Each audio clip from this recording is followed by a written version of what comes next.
Hare Rama, Hare Rama, Rama Rama.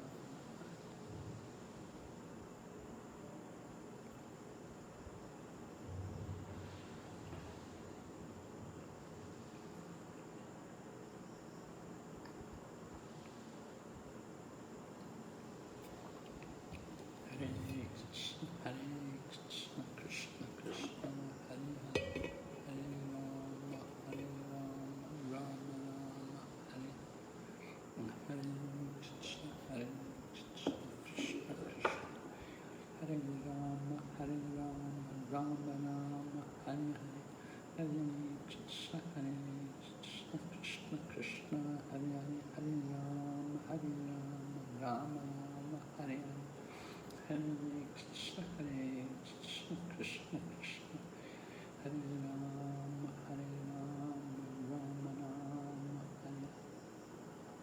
Hare, Hare Krishna, Krishna Krishna, Hare Hare, Hare Rama,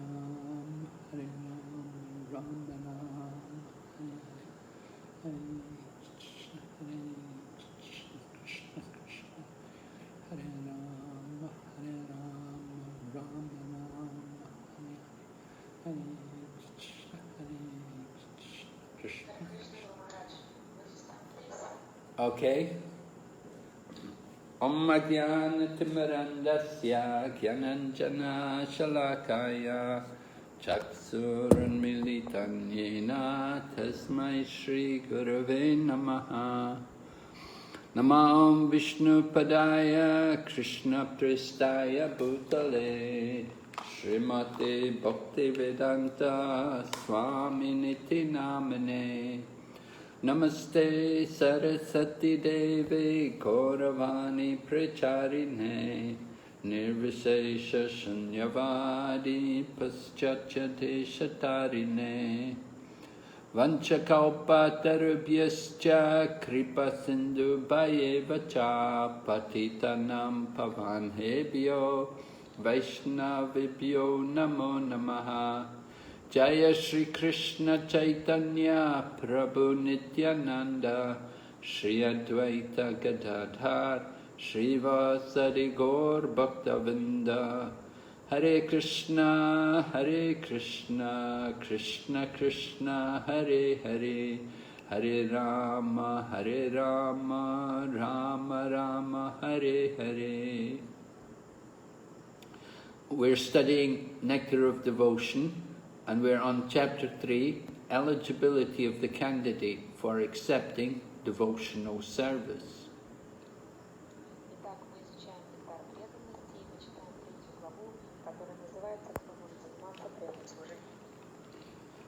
So Rupa Goswami had described that actually the qualification for accepting devotional service is simply that one has a desire to engage in devotional service.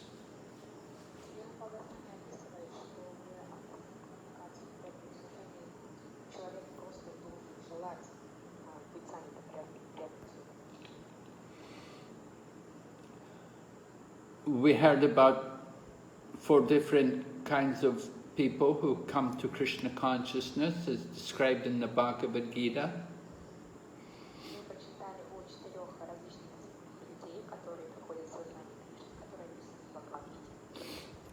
Namely, the one in distress, the one in search of wealth, the one in search of knowledge, and the one who's curious.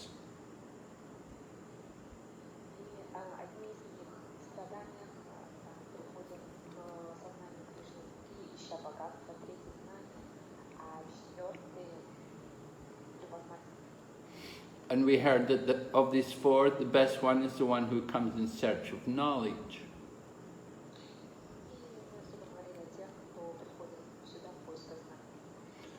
And then Rupa Goswami is describing that the pure devotee does not worry about liberation.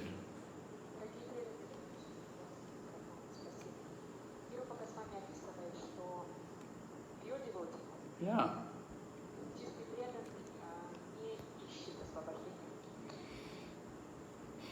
So Rupa Goswami is now giving evidence to support these statements with quoting different verses from the scriptures.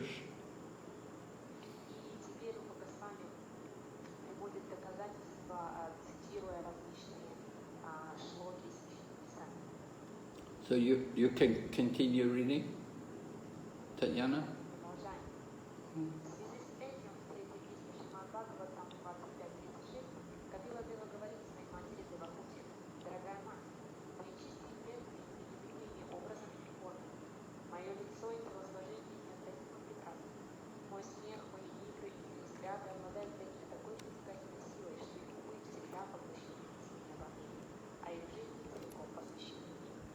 Хотя сами они не хотят ни освобождения, ни материального счастья в любой форме, я все же предоставляю место среди своих спутников в моей высшей обители.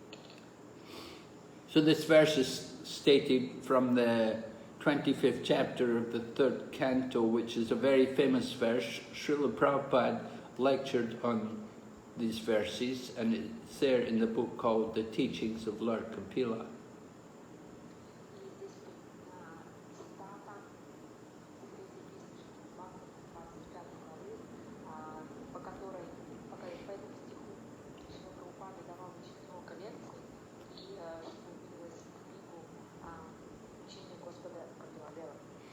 So Lord Kapila is speaking to his mother Devahuti, and he's describing to her how the devotees have loving relationships with the Lord.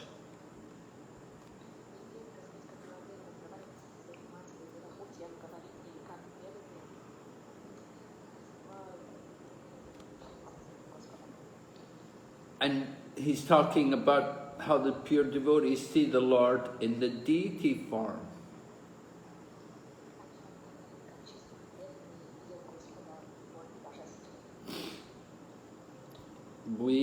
We should also develop a taste for seeing the Lord in the deity form.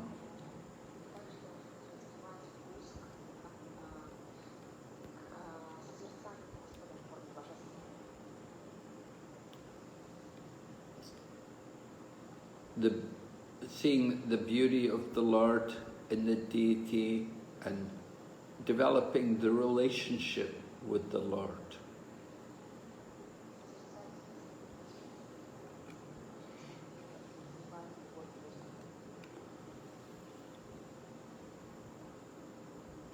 But Lord Kapila describes how the devotees who are taking pleasure in their relationship with the Lord, they have no desire for liberation.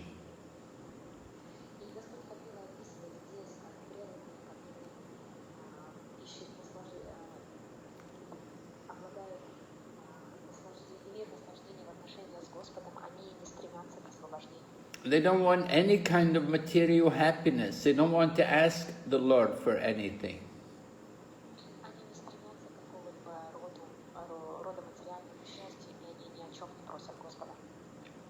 But the Lord brings them back to His association in the spiritual world.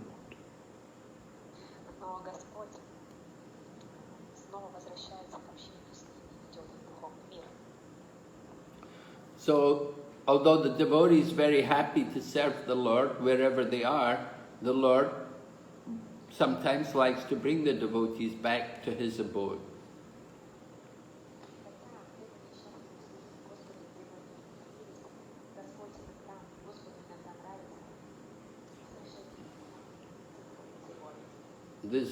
This verse shows the loving relationship between the Lord and His devotees.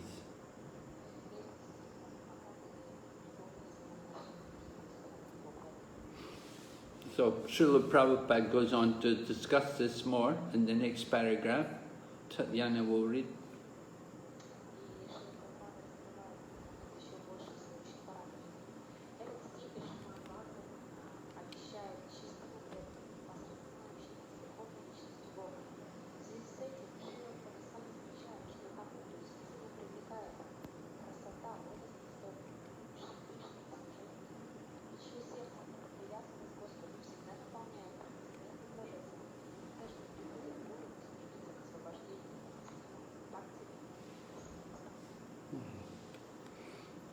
So, for the impersonalists, liberation is their goal.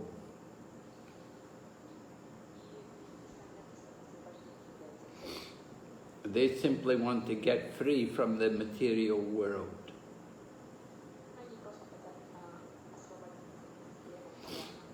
So for the impersonalists, their liberation is called, it's known as Sayuja Mukti, which means merging into the oneness of the Brahman.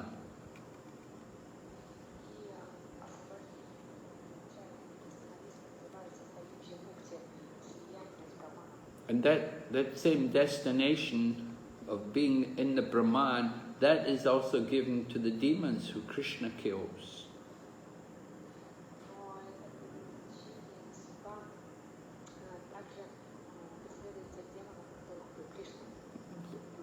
And so we can understand that the destination of the impersonalists is not really ideal, it's not the perfect situation.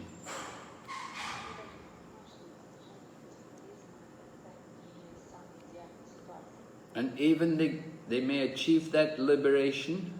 If they do achieve it, they cannot stay there for long.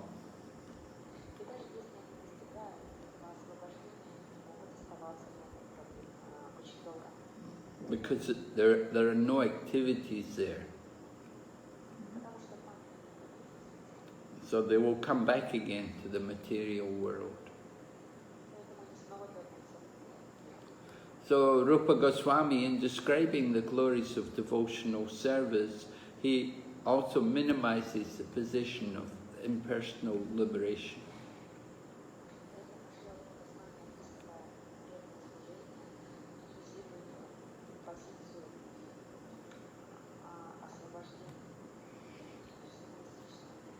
So he describes how the devotee's attachment is to doing service to the Lord, rather than just simply thinking of their own liberation. The devotee just simply wants to be engaged in devotional service.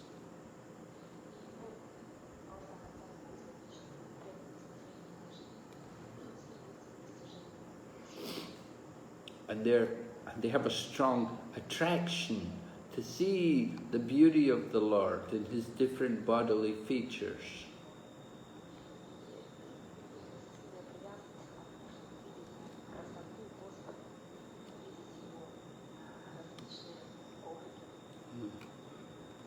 Seeing the beauty of the Lord from His lotus feet through the different limbs of His body is the perfection of the eyes.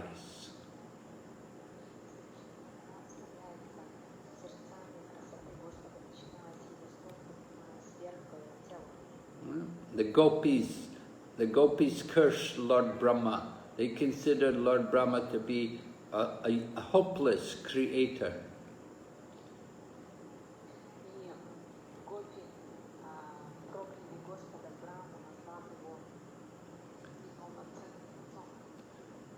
Lord Brahma is condemned by the gopis because they said he gave us eyes which blink. Our eyes keep blinking. We're not able to properly look at Krishna without blinking.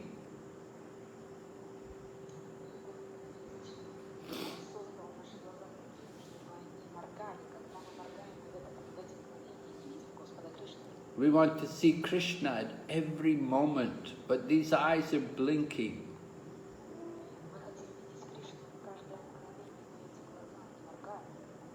So this Brahma did a terrible job in creation. Terrible job? Yeah, he did not do a good job.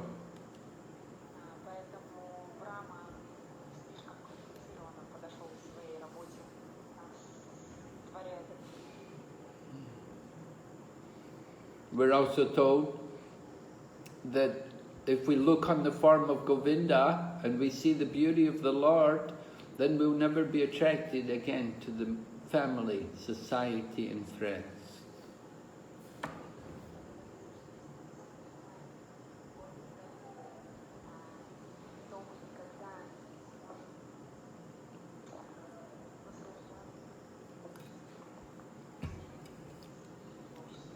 So in this way we want to appreciate the beauty of the form of the Lord.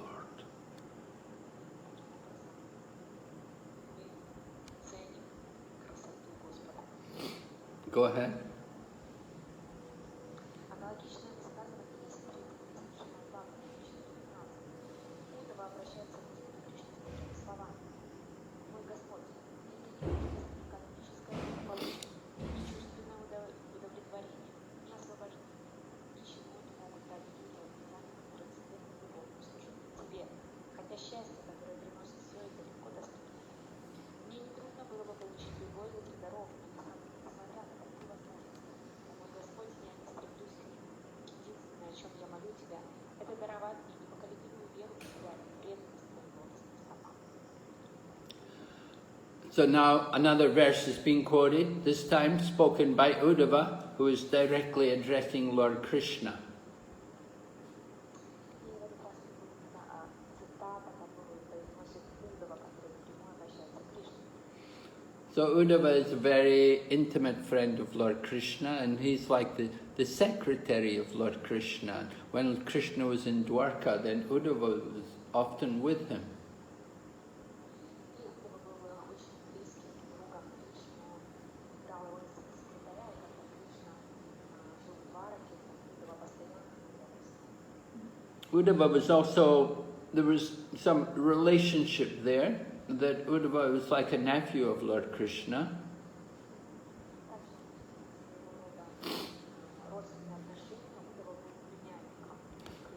And Uddhava had bodily features also very similar to Krishna.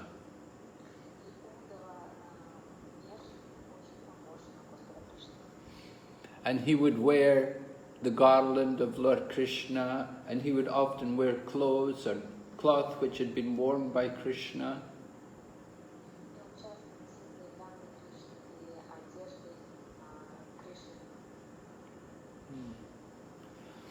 So Uddhava is saying that devotional service gives so much satisfaction that there's no appreciation for the activities of the material world, which come in the form of religion, economic development, sense gratification, and liberation.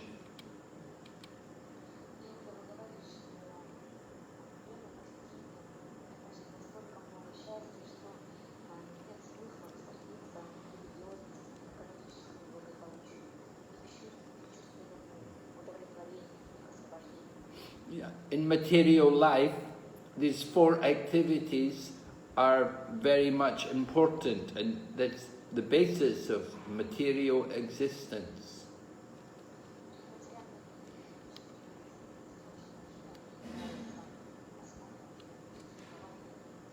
And the Vedas encourage these four activities very much. The Vedic literatures speak a lot about activities which are based on religion, economic development, sense gratification, and liberation.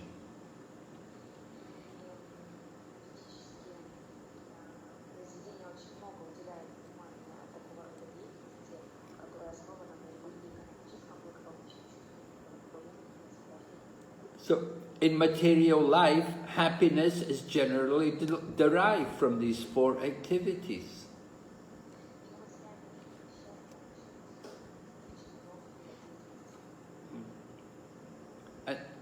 But Uddhava said he doesn't think about it. He doesn't have an interest in the happiness from these activities.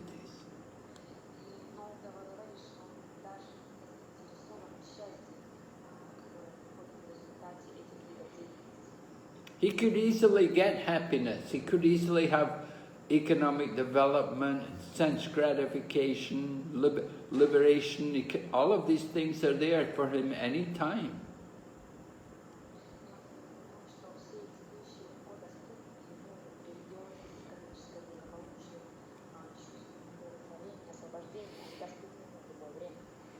But he doesn't want them.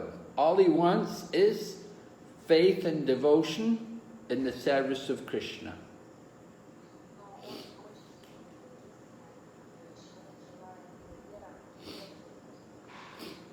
So this is the thinking of the pure devotee, the advanced devotee. They think like that.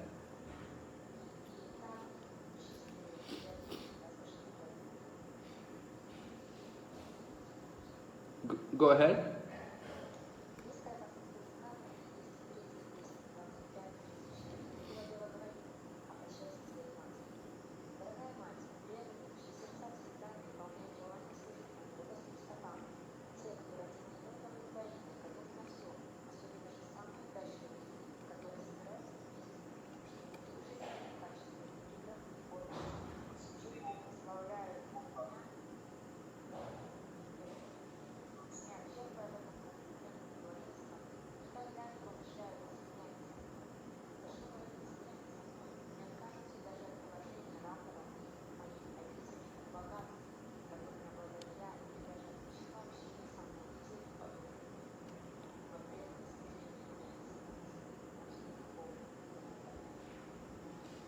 Okay.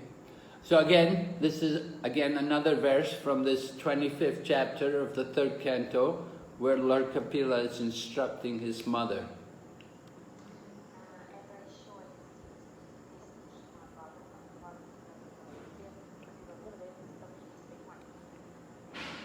So Lord Kapila describes the mood of the devotee.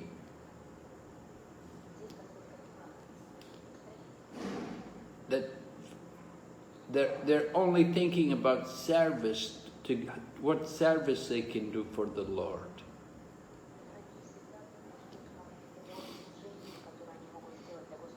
And they're willing to do anything without consideration for the pleasure of the Lord.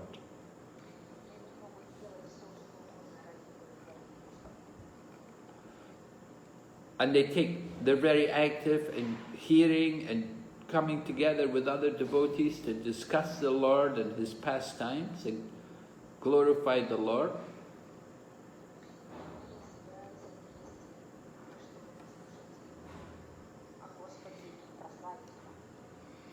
So to such devotees, they have no interest at all in the thought of becoming one with the Lord or achieving that impersonal liberation.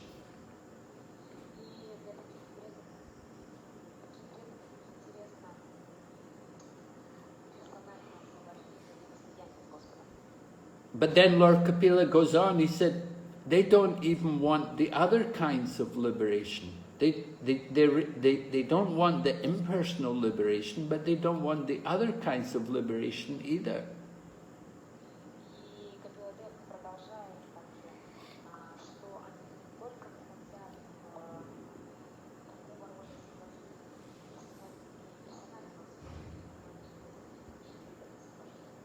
Yeah, the Lord may offer them opulences like the Lord.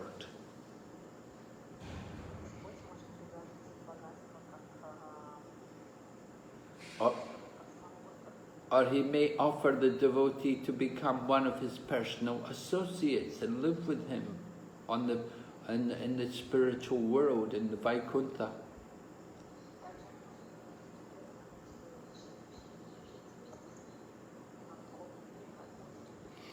Or they may give the devotee a body similar to the Lord, like the residents in Vaikuntha. They all have four-armed forms, like the Lord.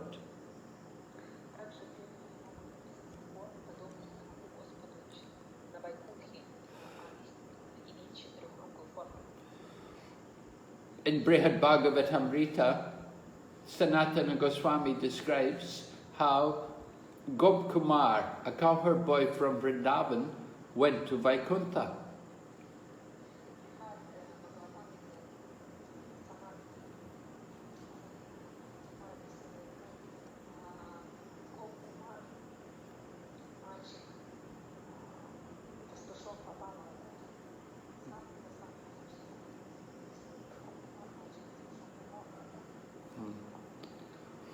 So when Gop Kumar entered into Vaikuntha, he saw people with four-armed forms, and one after another he thought they were the Lord, and he was offering obeisances to them. But they would say, no, no, no, I'm not the Lord, I am a servant. But they had a four-armed form, and they looked just like the Lord Himself.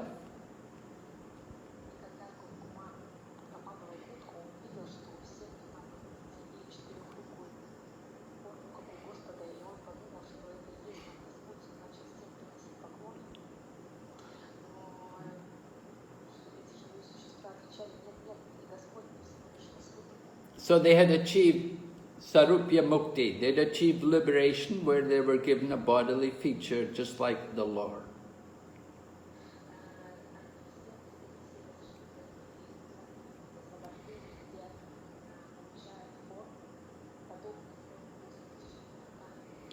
Of course, there are subtle differences between their body and the body of the Lord.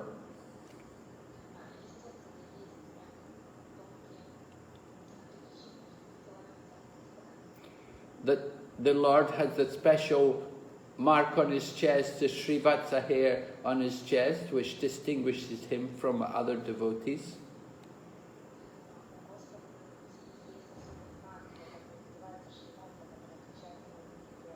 And he also wears the Kaustubha gem around his neck.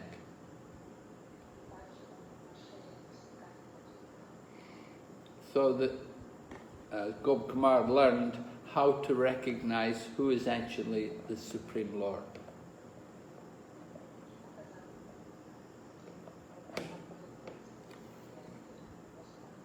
But here, Lord Kapila Dev is saying that the pure devotees, that they're not interested in having this kind of liberation.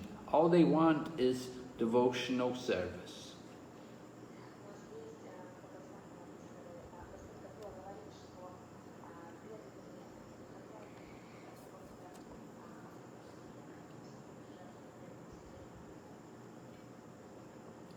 They're so satisfied. They're getting so much happiness from devotional service. They don't want anything else.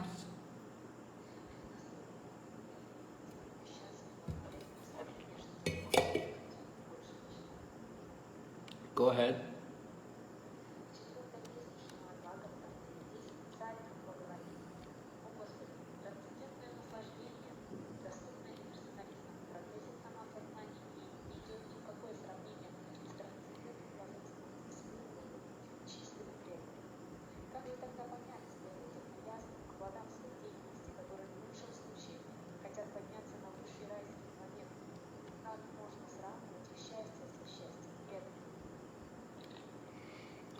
So now we have a verse from the 4th canto by Dhruva Maharaj. And he's speaking to the Lord because Dhruva Maharaj had done great austerities in the forest for 6 months, and then the Lord appeared to him.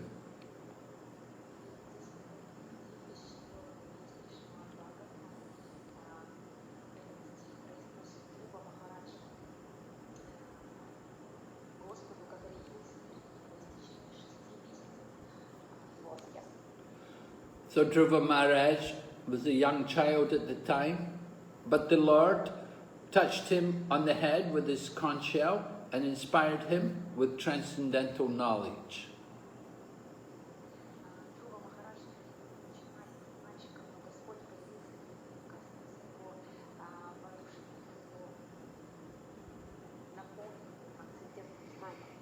And after touching on the head, Dhruva Maharaj was inspired to offer these prayers to the Supreme Lord.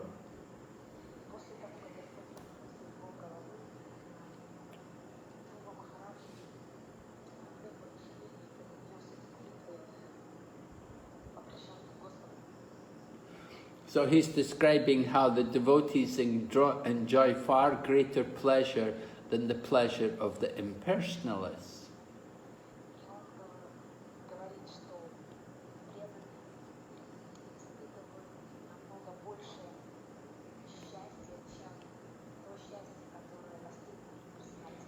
So the impersonalists, they achieve some degree of self-realization. They understand themselves as Brahman.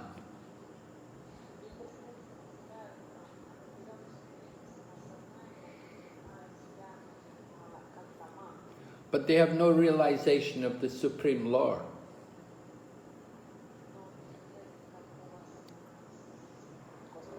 So their realization is limited simply to understanding I'm not the body.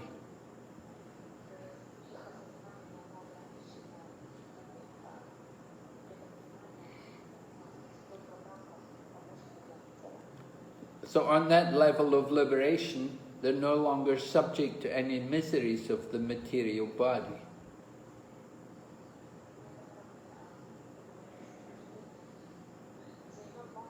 They don't suffer any miseries due to the material body.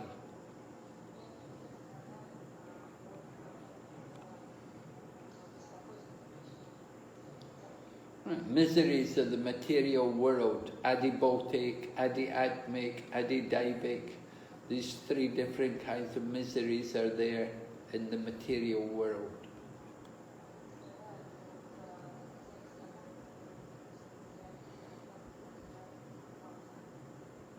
Right? Miseries of the body, miseries of the mind, miseries of material nature, and miseries from other living entities.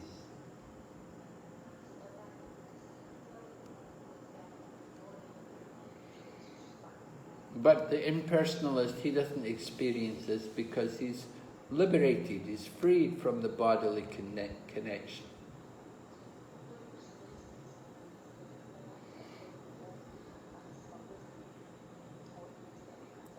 But he doesn't experience spiritual bliss. No material suffering, but no spiritual bliss.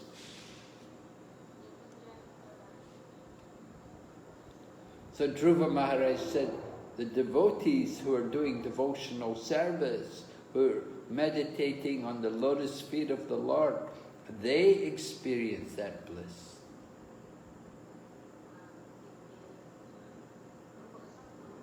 Dhruva Maharaj.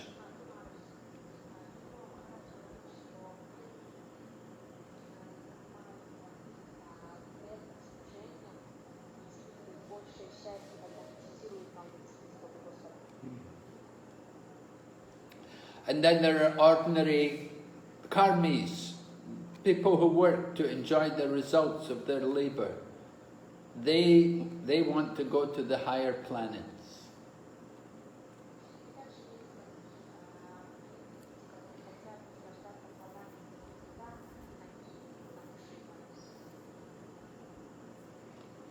So you can understand they cannot experience much happiness, they cannot get much happiness.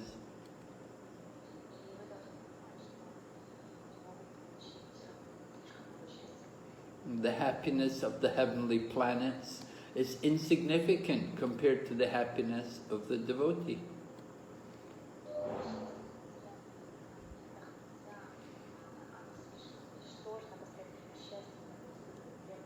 The happiness of the heavenly planets is even inferior to the happiness of the impersonalists.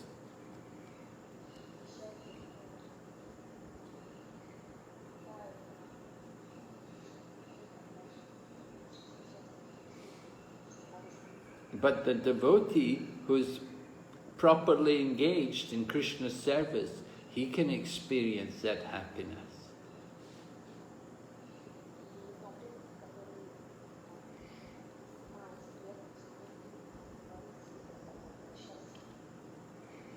Okay, so now we've completed the third chapter. We're going to go on to chapter 4.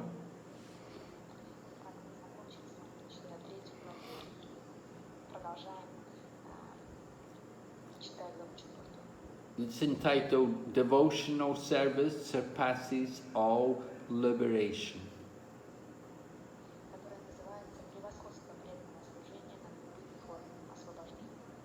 Go ahead.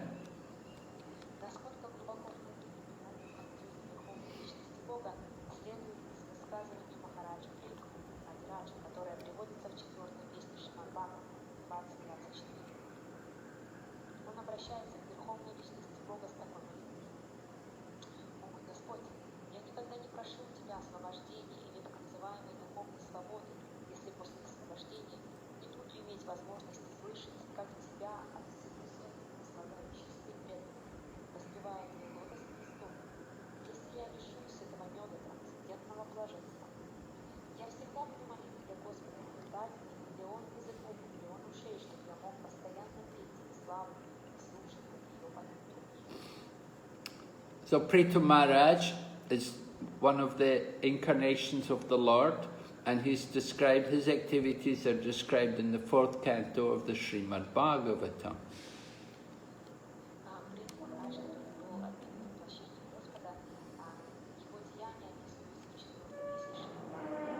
Prithu Maharaj was, his body was actually created from the, well, what happened, there was a demonic king called Venu, and Venu was, he was very cruel, and he created a lot of turmoil on the world, and so the Brahmanas cursed him to die.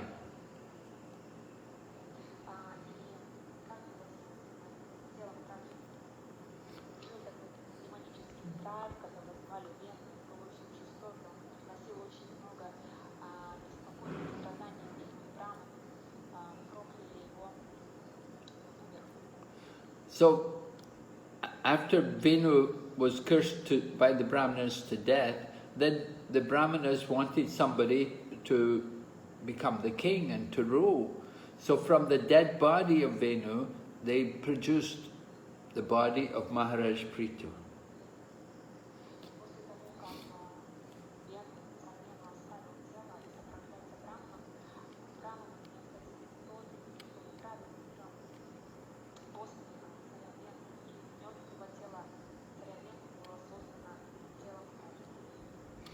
So Maharaj Prithu performed many wonderful activities, and he would perform many different sacrifices and please the Lord.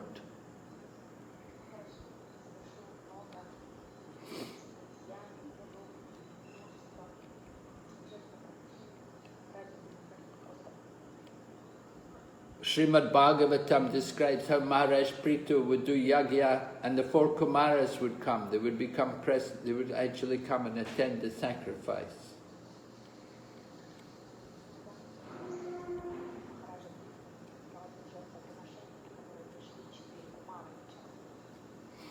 So because he was so powerful and pure, he could attract pure devotees like the 4 Kumaras to come.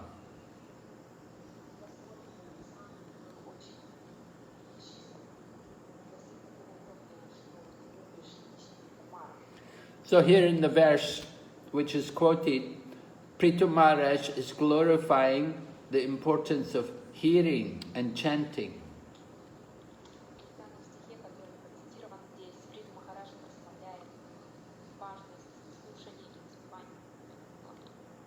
That the pure devotees, they have a very strong taste to hear about Krishna and to chant the glories of Lord Krishna.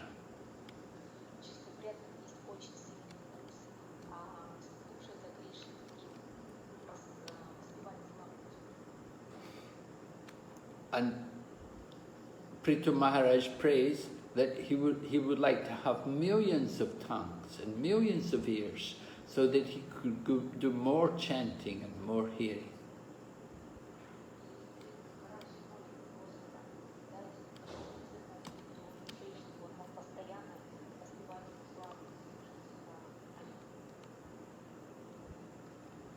Pure devotees, they just simply want that opportunity to hear and chant.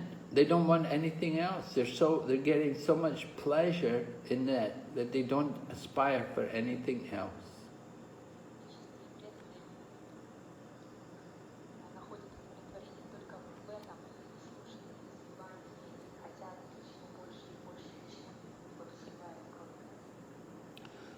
They think, what is one tongue is not enough.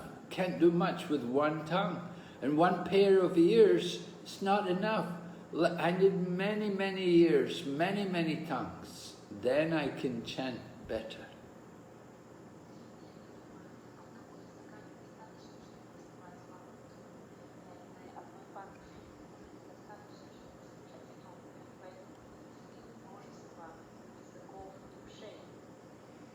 So this is the thinking of the pure devotee.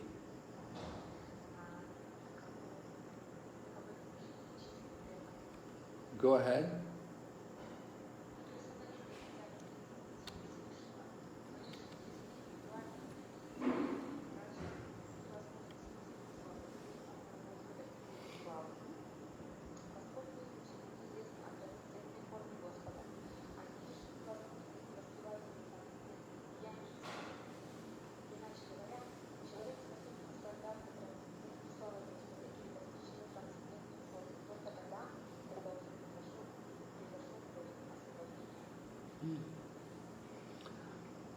So the impersonalists, of course, for them we said their goal is the Sayuja Mukti, to merge, to enter into the oneness of the Brahman.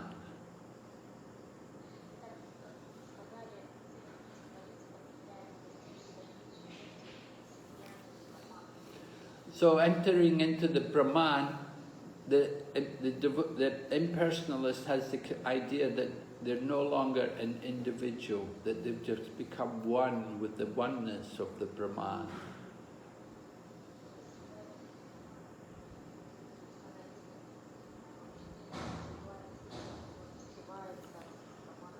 And in that condition, there's no activity, there's no relationship, there's no variety, there's only the oneness.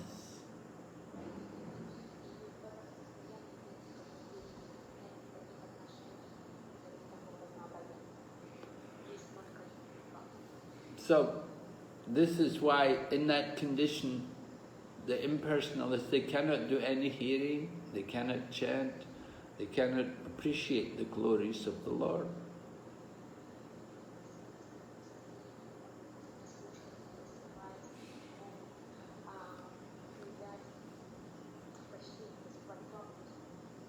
And they cannot appreciate how the Lord's form is not material.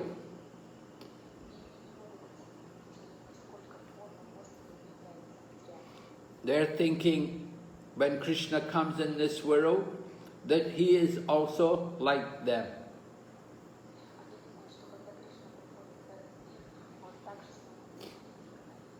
They're thinking that Krishna has come from the Brahman. So he's come, and they think he has come in the form of pure goodness, in the form of goodness.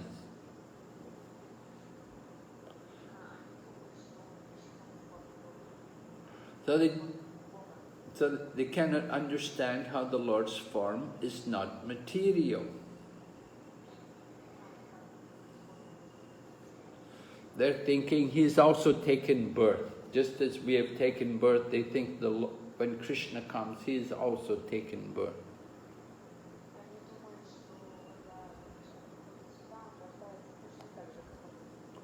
So they don't have any appreciation to hear and chant about Krishna.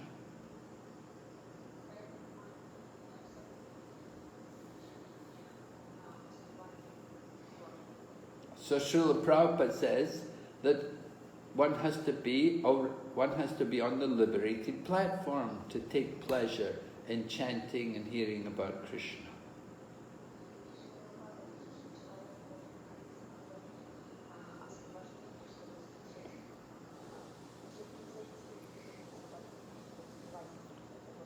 So our devotional service begins on that platform of liberation.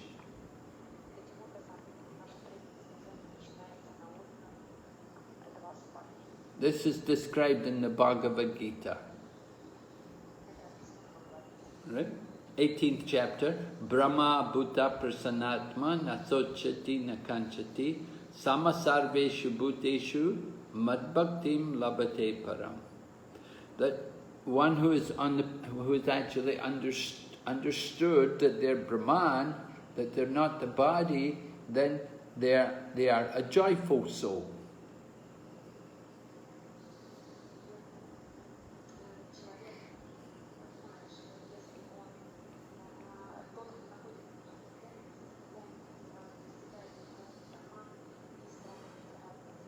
They don't hanker or lament for anything.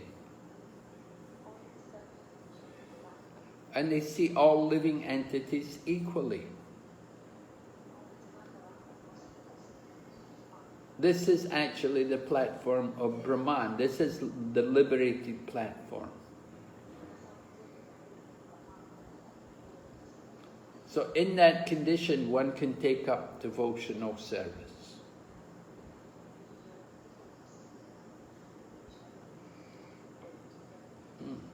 And one, in that condition, because one is on the transcendental platform, then he can appreciate also the transcendental nature of the form of the Supreme Lord.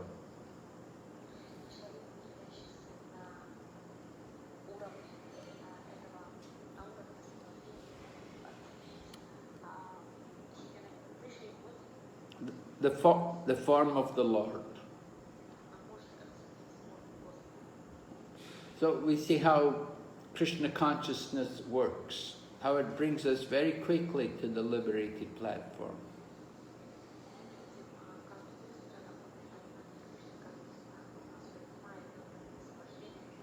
It doesn't need to take any time.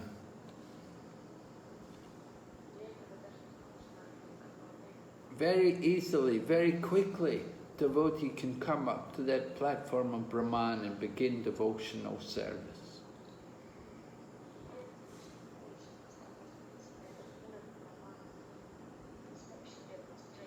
We just simply have to engage in the devotional service.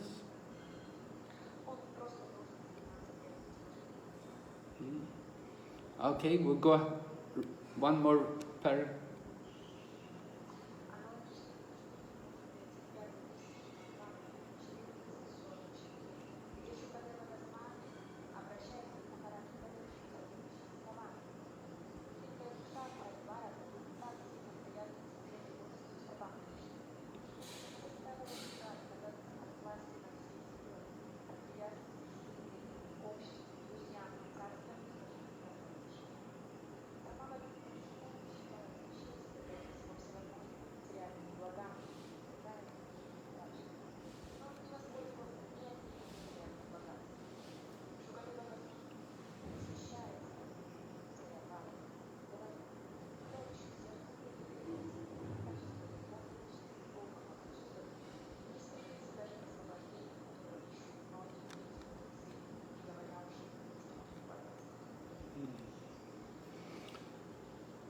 So, in the 5th canto, Srimad Bhagavatam, we hear about Bharat Maharaj.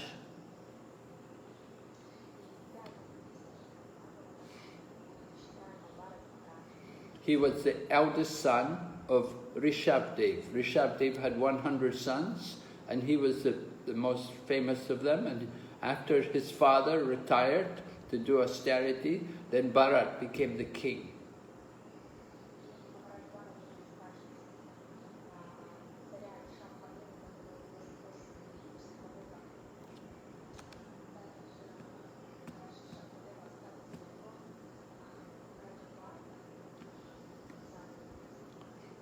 But as a king, he was not so much attached. He didn't take a lot of pleasure in being the king or in having the opulence of the king and his family. And he was so much attracted to serving the Supreme Lord.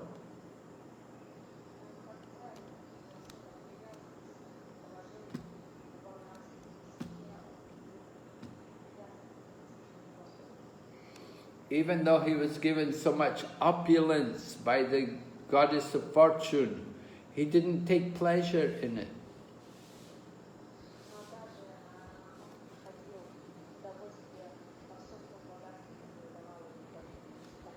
And he gave it all up. He renounced everything to go to the Himalayas and to do austerity and pursue the goal of life.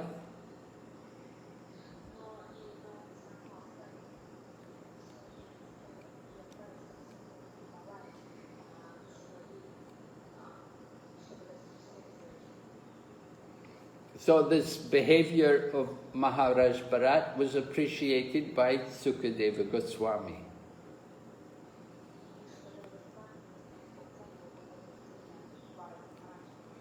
Sukadeva Goswami, he's also a renunciate. So one renunciate will appreciate the renunciation of another person.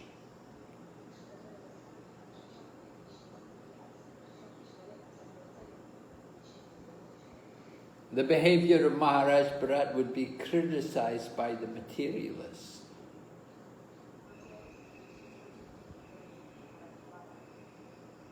They would say, oh, very irresponsible, not good, it's very bad to give up the family, to leave the home. This is not good.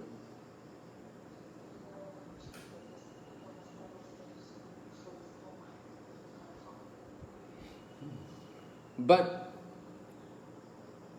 for somebody like Sukadeva Goswami said, yes, very good. He said it's natural, because somebody who has a taste for devotional service, they have no taste for material life.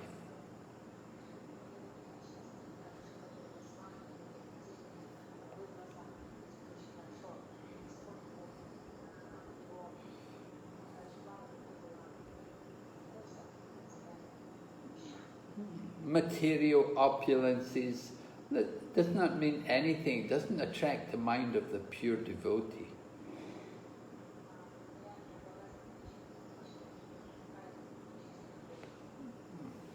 The happiness of the material world is insignificant compared to the pleasure which is there on the spiritual platform.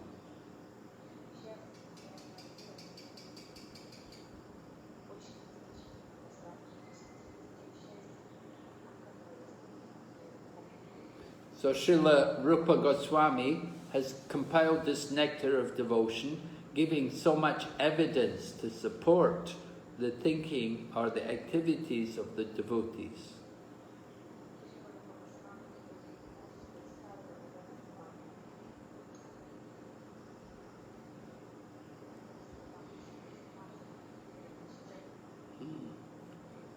The nature of the devotee is to want to appreciate the scriptures and to hear the information from the scriptures.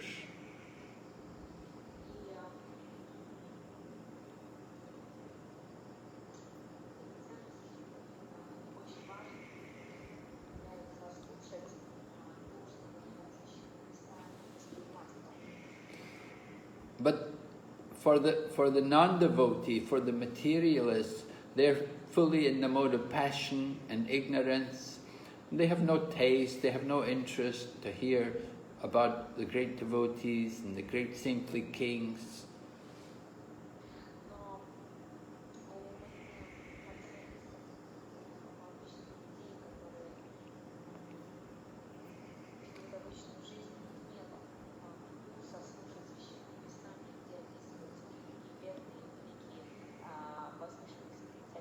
They're still attracted by the glitter of the material world. The material world appears attractive to the minds of the materialists.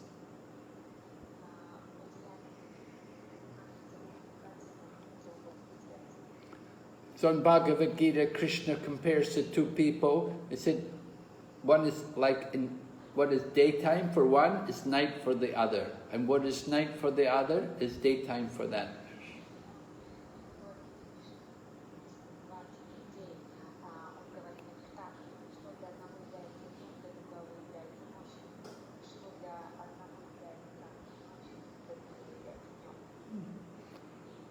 Very, very different visions and different tastes.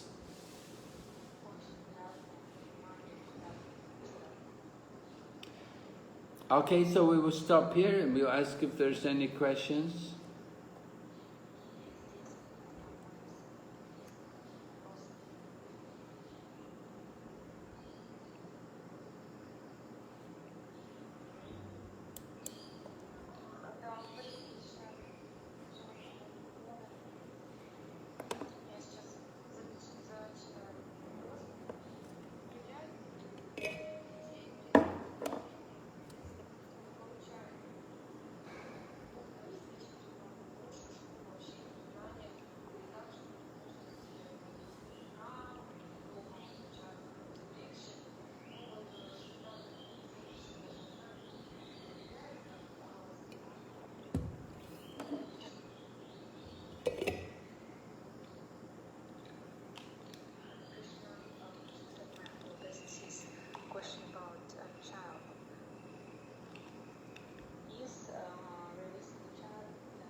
The result, the result. Да, the result doesn't depend on me. Well, yes, raising a child is devotional service. It's certainly important to raise the children in such a manner that they can become devotees. Да, воспитание является служением, очень важно воспитывать детей таким образом, чтобы они стали преданными.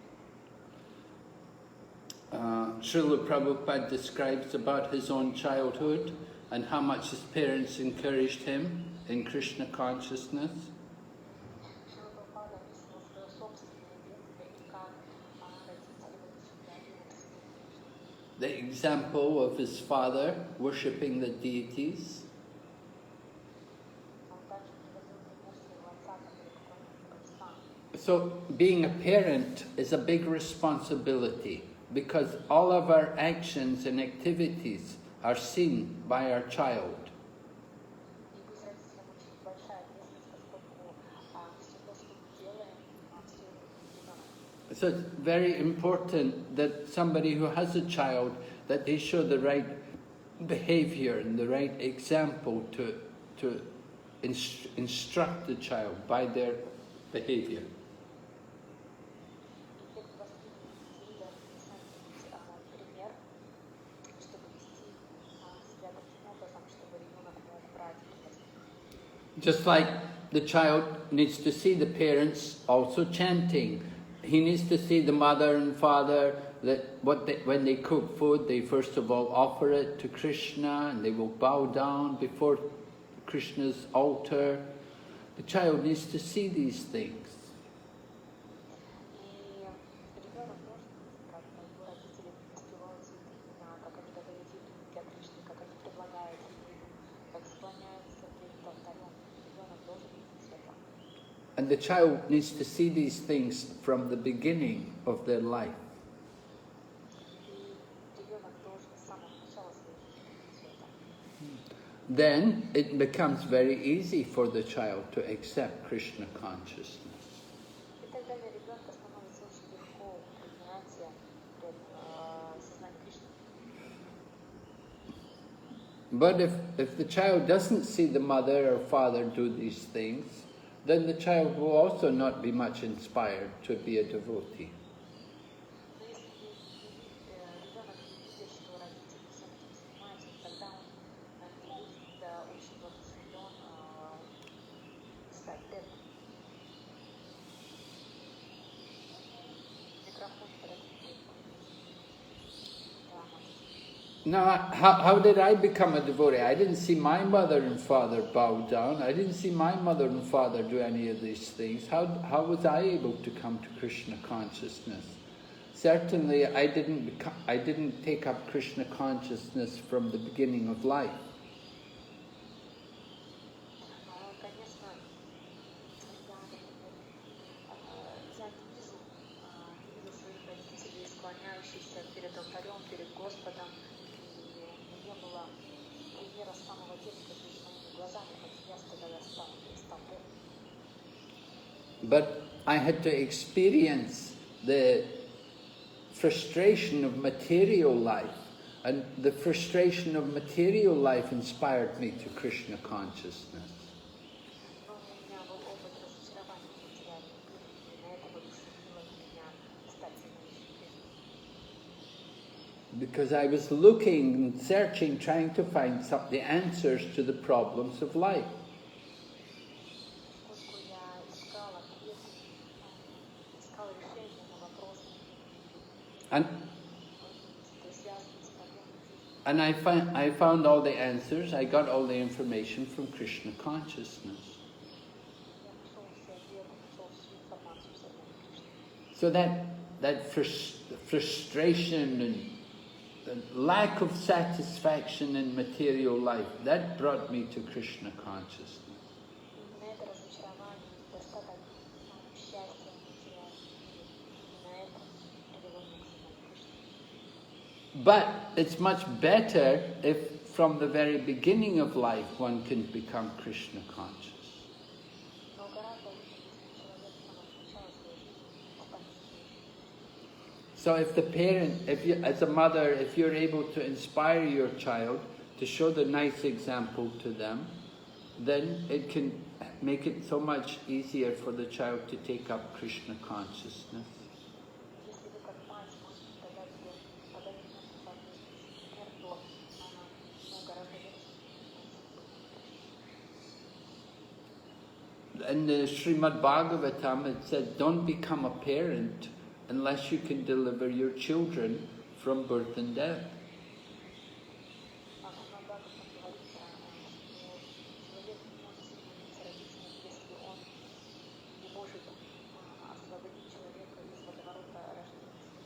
So it's a responsibility. To be a mother, to be a father, it's a responsibility to bring up a child. And the responsibility is to show them the right example and to try to get them to develop some appreciation for Krishna consciousness.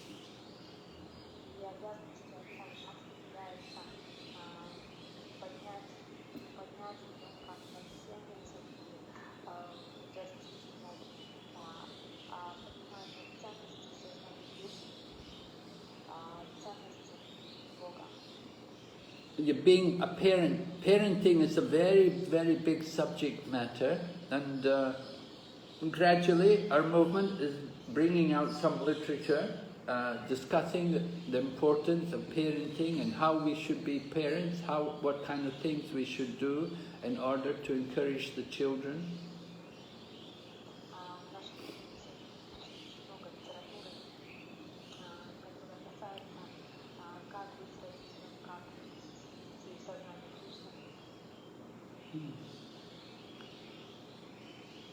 So, if we are regularly chanting the holy name and doing kirtan, then naturally the child will also become attracted and take up these activities.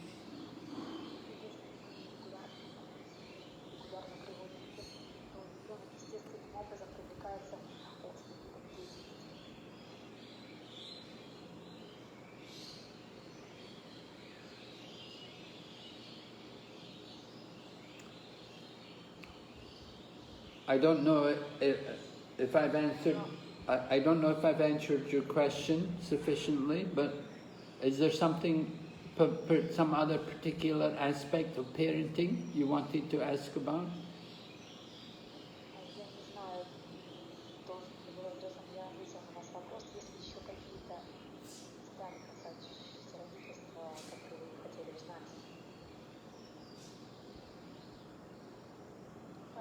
Спасибо большое, Махарадж. Ну, в принципе, я поняла основную идею, такую, что я делаю от себя все возможное, да. Ребенок видит там Бхакти-врикшу, киртан, вот. А, допустим, если в карте что-то стоит такое, что она может не пойти по сознанию Кришны, то меня успокаивает, что я делаю то, что от меня возможно. Правильно. So as far as I understood, I should do my best, just take part in practice, do kirtan and so on, and even there is no maybe opportunities in her horoscope, the chart, that she will be devoted to daughter. So everything that I need, I just need to do my best in all these things. That's it. If I understood correctly. Yes, you need to try to make your home Krishna conscious. Да, верно, вы должны попытаться сделать свой дом сознающим Кришну. Yeah. If you are showing the example, if you chant the holy name of the Lord, if you're doing devotion, if the child sees you worshipping, then the child will follow you.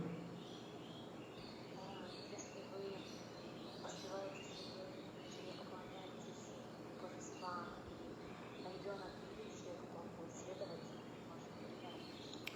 Now some people have told me, they said bringing up children to be devotees is the most difficult thing. They found it very, very difficult to bring their children to Krishna consciousness.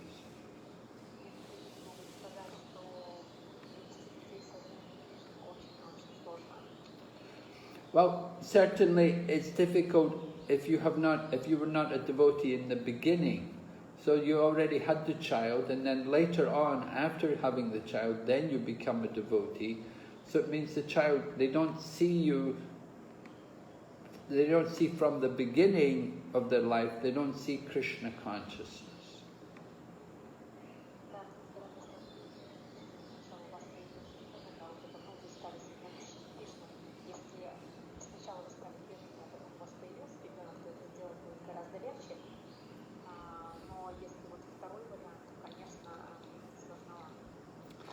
Just like sometimes the parents, they become devotees and then they want to become vegetarian, but they have a child who said, no, I want to eat meat. I don't want to just eat vegetables.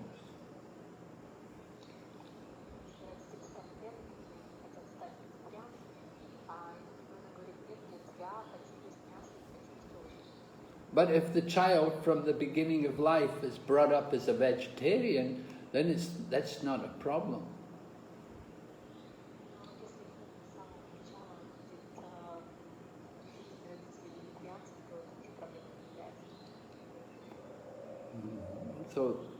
So it's difficult to give children something new somewhere along the line, to suddenly change their life.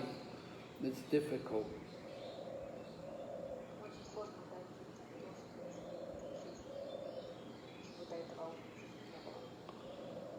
But still, you have to try. It's your duty as a parent.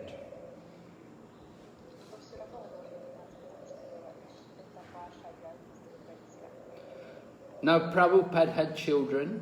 He had 3 sons and 2 daughters. And he tried also, he brought his children to temple and so on.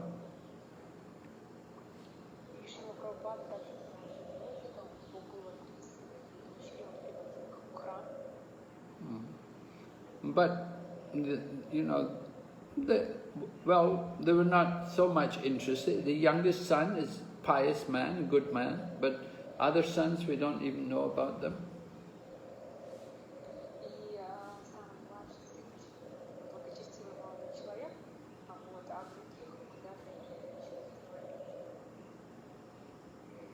So it's difficult, but you have to try to bring your children up to be a devotee.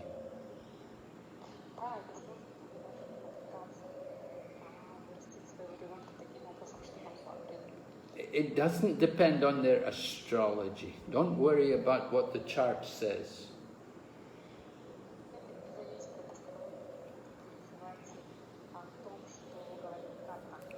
Devotional service is transcendental. Astrology is material.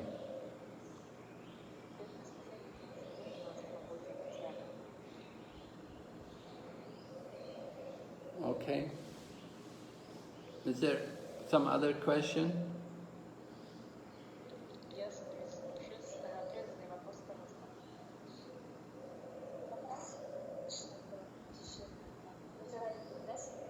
Вопрос такой. Преданный 24 часа очень слушает, но не говорит, очень рада. Я вас как вы достигаете такое состояние ума? Как вы решите уединиться и уходить в мать?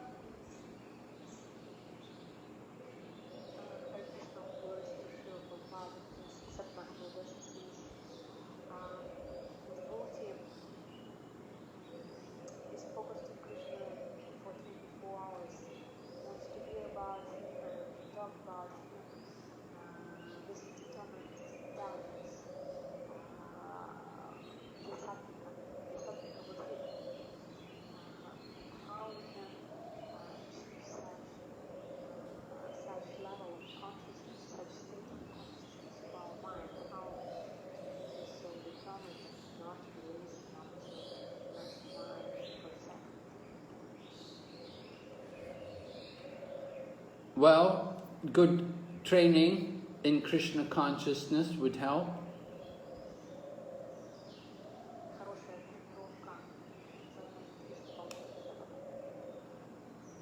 For some people, it's very nice if you can go and spend some time living in a Krishna conscious center.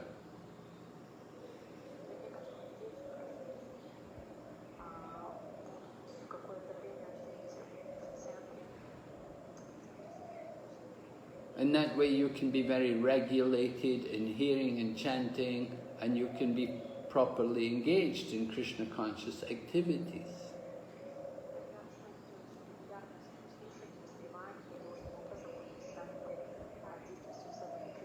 The guidance of senior devotees makes it very easy for us to become Krishna conscious.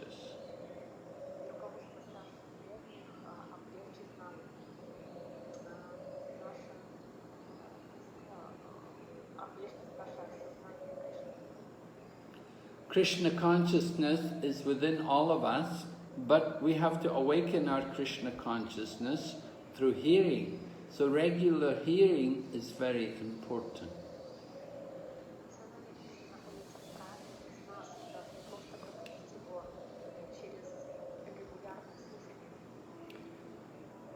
Regular hearing means make use of the internet to listen to different speakers talking, and also taking time ourselves to study Prabhupada's books.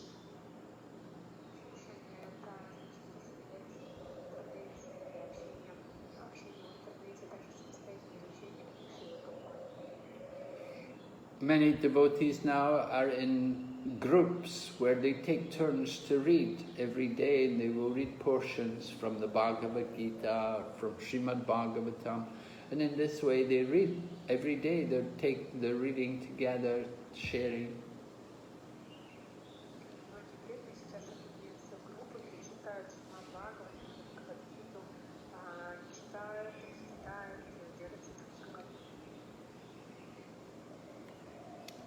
The main thing is you have to have that desire that you really want to be fully engaged in Krishna consciousness.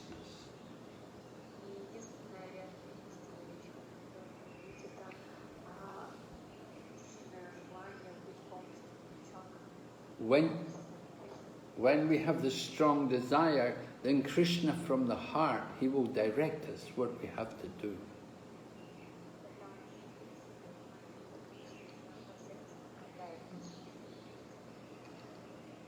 Okay, yeah.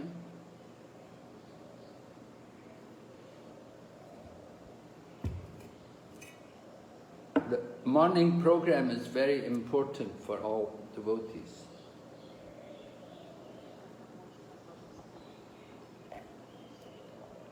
If you get a good start to the day, then Krishna consciousness becomes so much easier.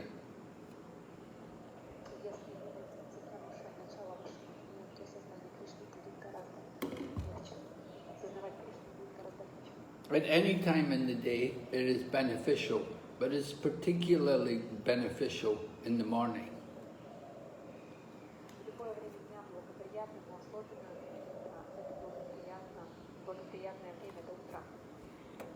So that's why devotees like to try to wake up early in the morning and make use of the morning time to do and to absorb themselves in Krishna conscious activities.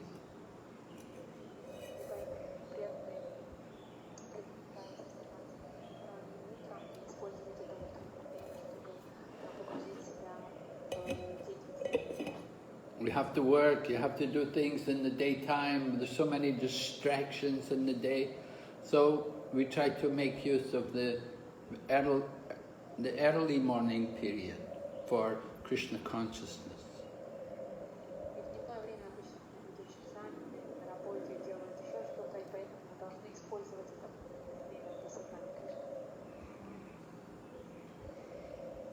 Mm-hmm. All right, so is there? Next question? Yes.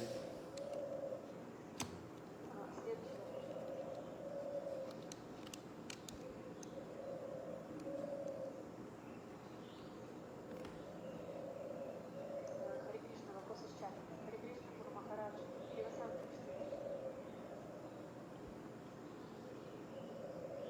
Харе Кришна, Гуру Махарадж, дорогие преданные, примите, пожалуйста, мои поклоны. Вопрос: у преданных часто нет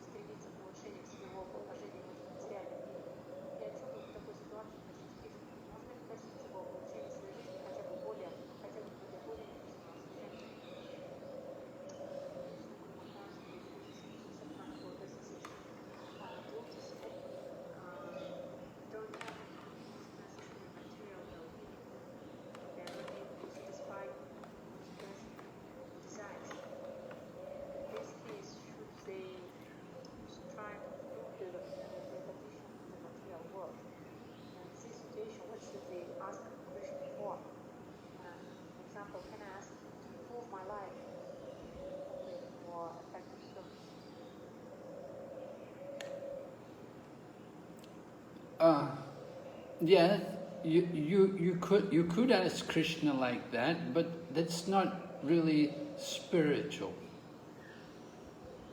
Да, вы можете спросить Кришну об этом, но это не является по-настоящему духовным. Krishna understands everything. He knows our situation, and he knows what we're lacking. We don't have to tell him what you need. Кришна знает все, он знает, чего нам не хватает, нет необходимости говорить о своих нуждах. And we see there are many devotees, very advanced devotees, and they're not affected by their material circumstances. Что преданные, они не очень зависят от материальных обстоятельств. They may suffer from some disease which is very troublesome, giving them so many problems, making their life so difficult. Бедные, они могут страдать от серьезных болезней, которые делают их жизнь очень сложной. Or they may have some very serious economic problems, that they're really in poverty and they don't have the basic needs, as you mentioned. Они могут иметь какие-то очень серьезные экономические проблемы, может быть, бедности, и нет возможности что-то решить. But they don't worry about it. Но они об этом не беспокоятся. We see examples in the scriptures like there was Kulaveka Sridhar, who was really poor man. He had, his business was selling bananas, but he didn't have a lot of bananas. And sometimes he would get some money, sometimes he had no money.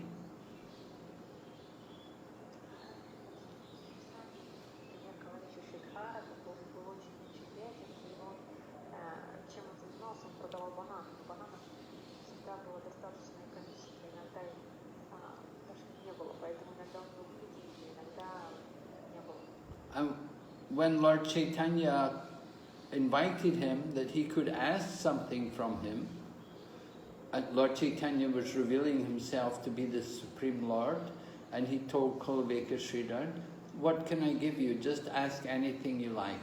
I'm ready to fulfill all your desires."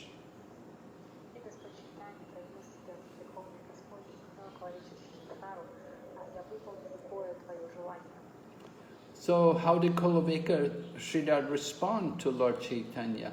He simply said, "Oh no, I'm happy. I have everything I want."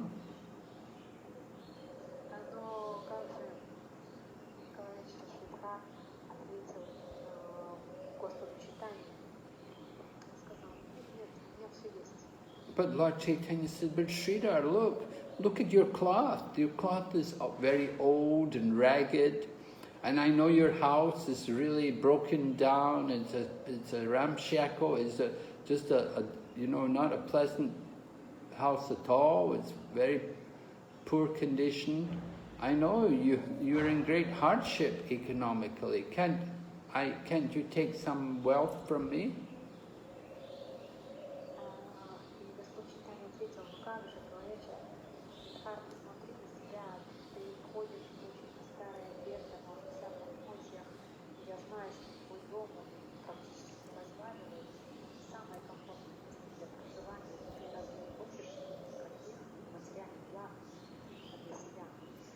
But Sridhar said, "No, whatever I get, whatever income I get, I spend 50% to worship Mother Ganga.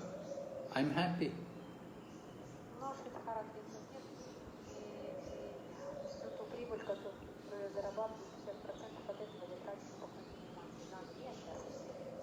Every one of us, we are suffering or enjoying according to our past activities.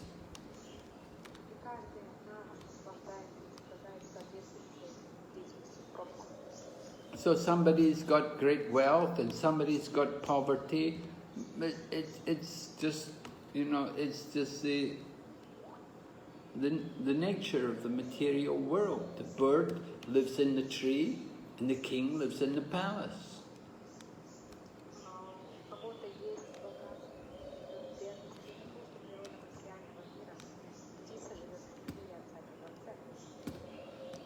We just accept our situation as the arrangement of the Supreme Lord.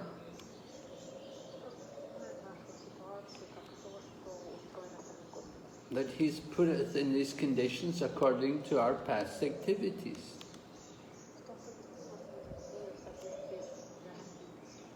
We just have to go on with our devotional service, and one day we'll go back to Godhead.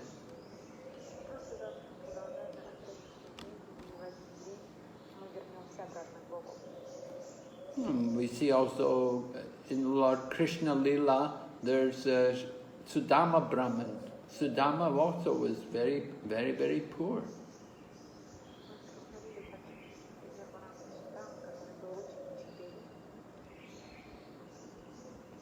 He had a wife, and he had no money, and he didn't want to go and beg. He wouldn't beg. He refused to beg.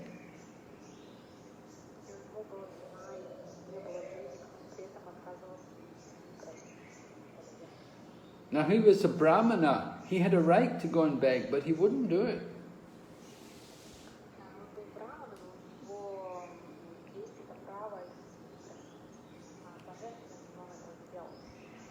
And he even went to see Lord Krishna, and he never asked for anything.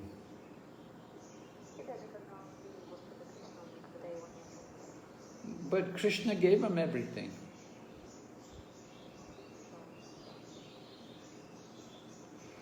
So very soon he went back to Godhead.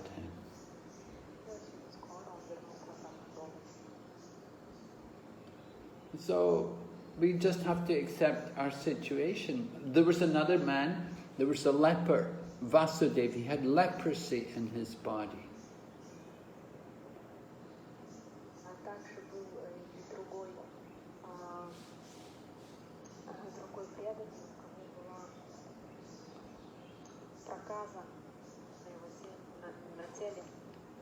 Now leprosy is a very terrible disease, and it's contagious.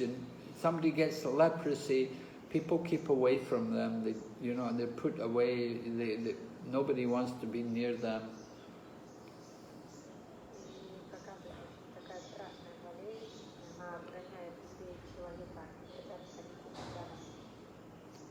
So this one man, he was a Brahmana, and his name was Vasudeva, and he had leprosy, and he had worms eating the flesh in his body.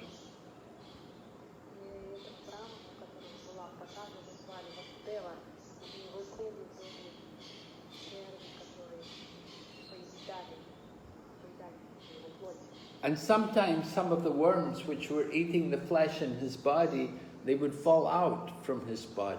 And when they would fall out, he'd pick them up and put them back into the region of his body where they were eating the flesh.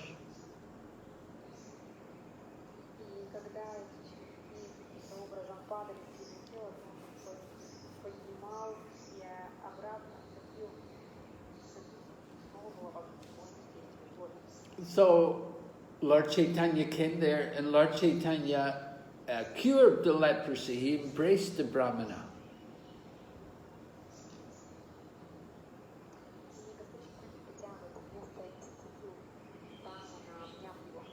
And the Brahmana's body became rejuvenated and became very healthy and strong.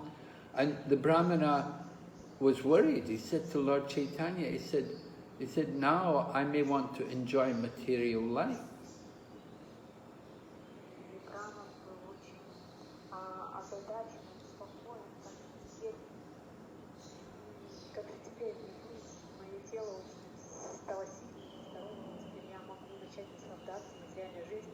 He said, when I was sick, when I had my leprosy, I know at that time I had no opportunity to enjoy material life. But now you've made my body healthy, I may think about sense gratification.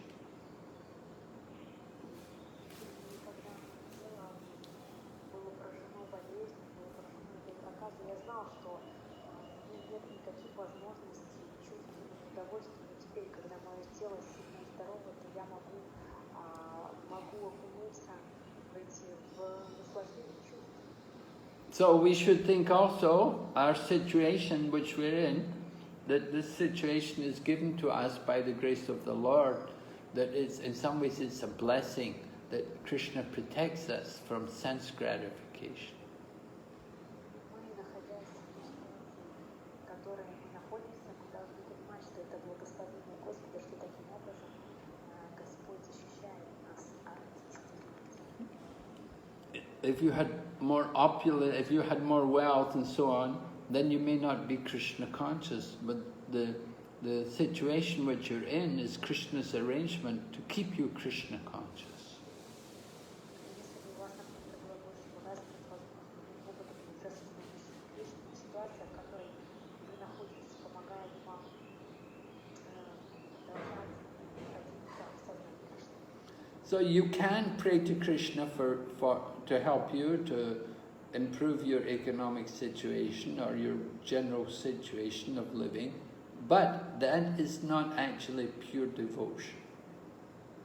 Да, молиться Кришне, чтобы он исправил вашу экономическую ситуацию или в целом ту ситуацию, в которой вы находитесь, но это не чистая преданность. All right.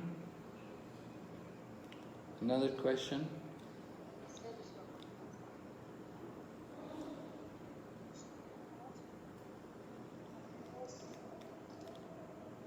Зачем мы так часто духовно разбираем бессмысленно, чтобы не себя видеть свое пессимистическое настроение и зачем?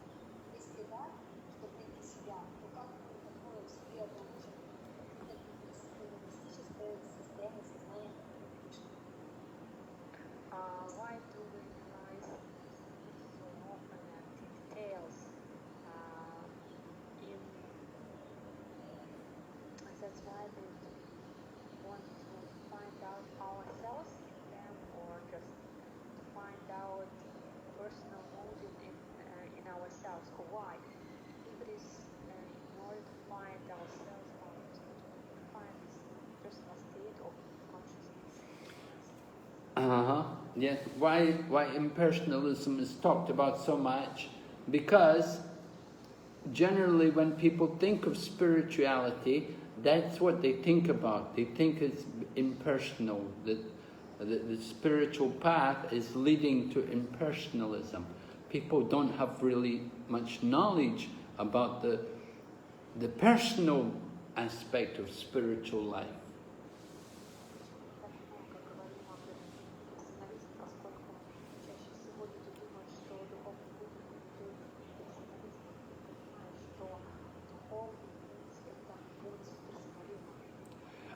It's much easier for people to think about impersonalism than to think about the personal aspect.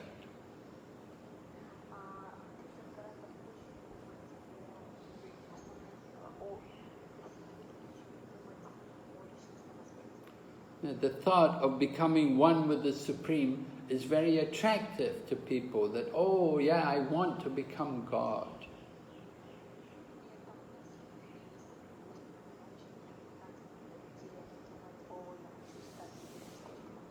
Yo, I can become God. Yes, this is what I want. I've always wanted to become God. Let me try and become God. This is what inspires people towards the path of renunciation.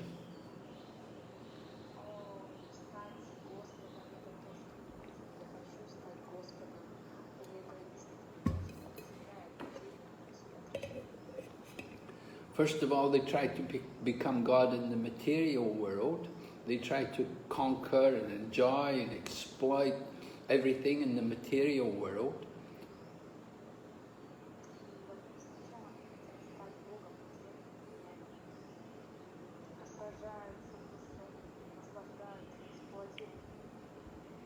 And when they fail, when they see they're not getting a lot of success in becoming God in the material world, then they think about becoming God in the spiritual aspect. They think about becoming one with the Supreme, about impersonal liberation.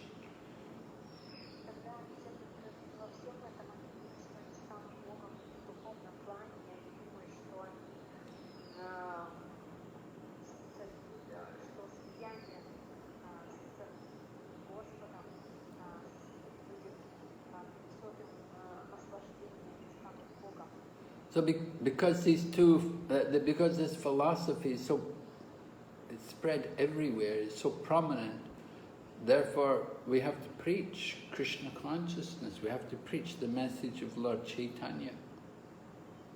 Поскольку эта философия распространена повсюду, поэтому проповедовать сознание Кришны, проповедовать послание Господа Чайтаньи. And we see Prabhupada's pranam mantra, the second pranam mantra, Nirvishesha Shunyavadi Paschachadesatarini, preaching the message of Lord Chaitanya to deliver the Western world from impersonalism and voidism.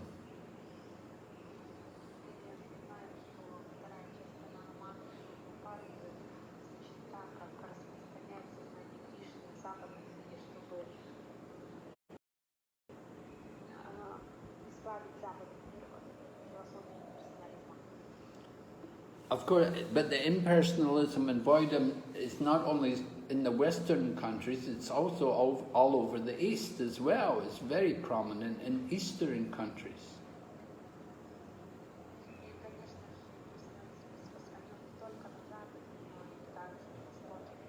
And Prabhupada, however, began his preaching in the West because a bit easier to get people interested in the Eastern countries. Very difficult to get people interested in personal philosophy.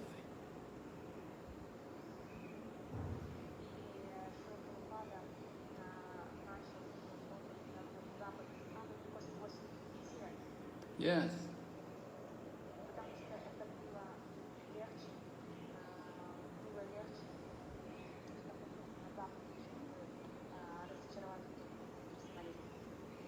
So,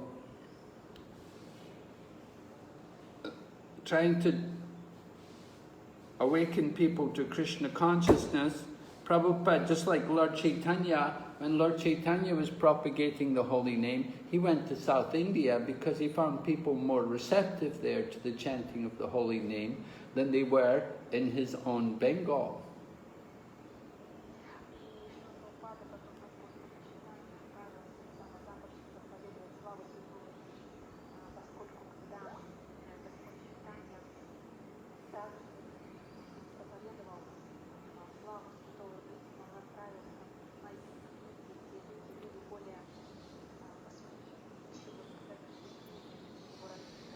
So generally, somebody who's trying to distribute or preach Krishna consciousness, they will select the field where the ground is the most fertile, where they can get the best response. So Srila Prabhupada chose to go to America.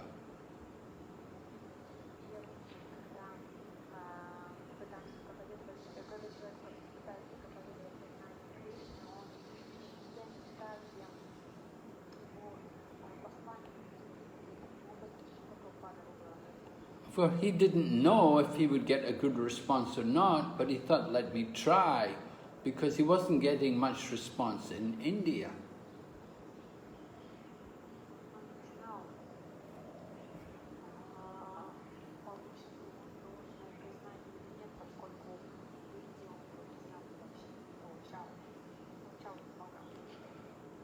The countries in the East, like India and China and Japan and these kind of places, is all full of impersonalism and voidism. No personal philosophies.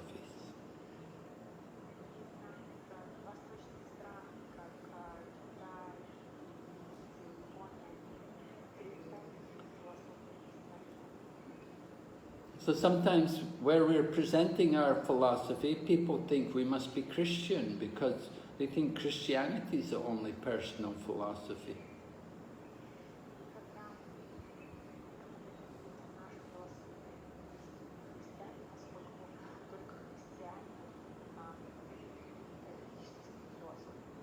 Yeah.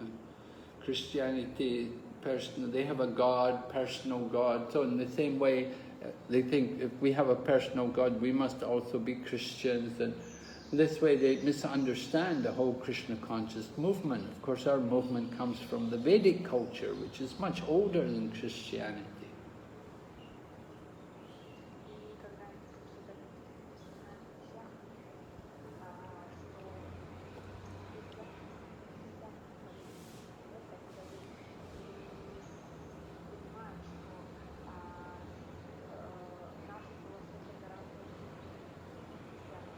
And even Lord Chaitanya, he had a difficult time because people were not accustomed to the personal aspect. Everywhere he was preaching to impersonalists and voidists.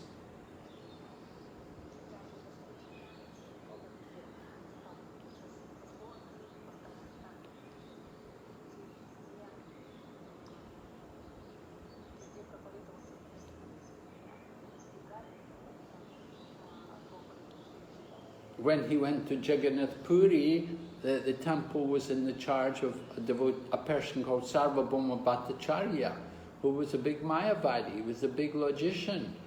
And Lord Chaitanya made him a devotee.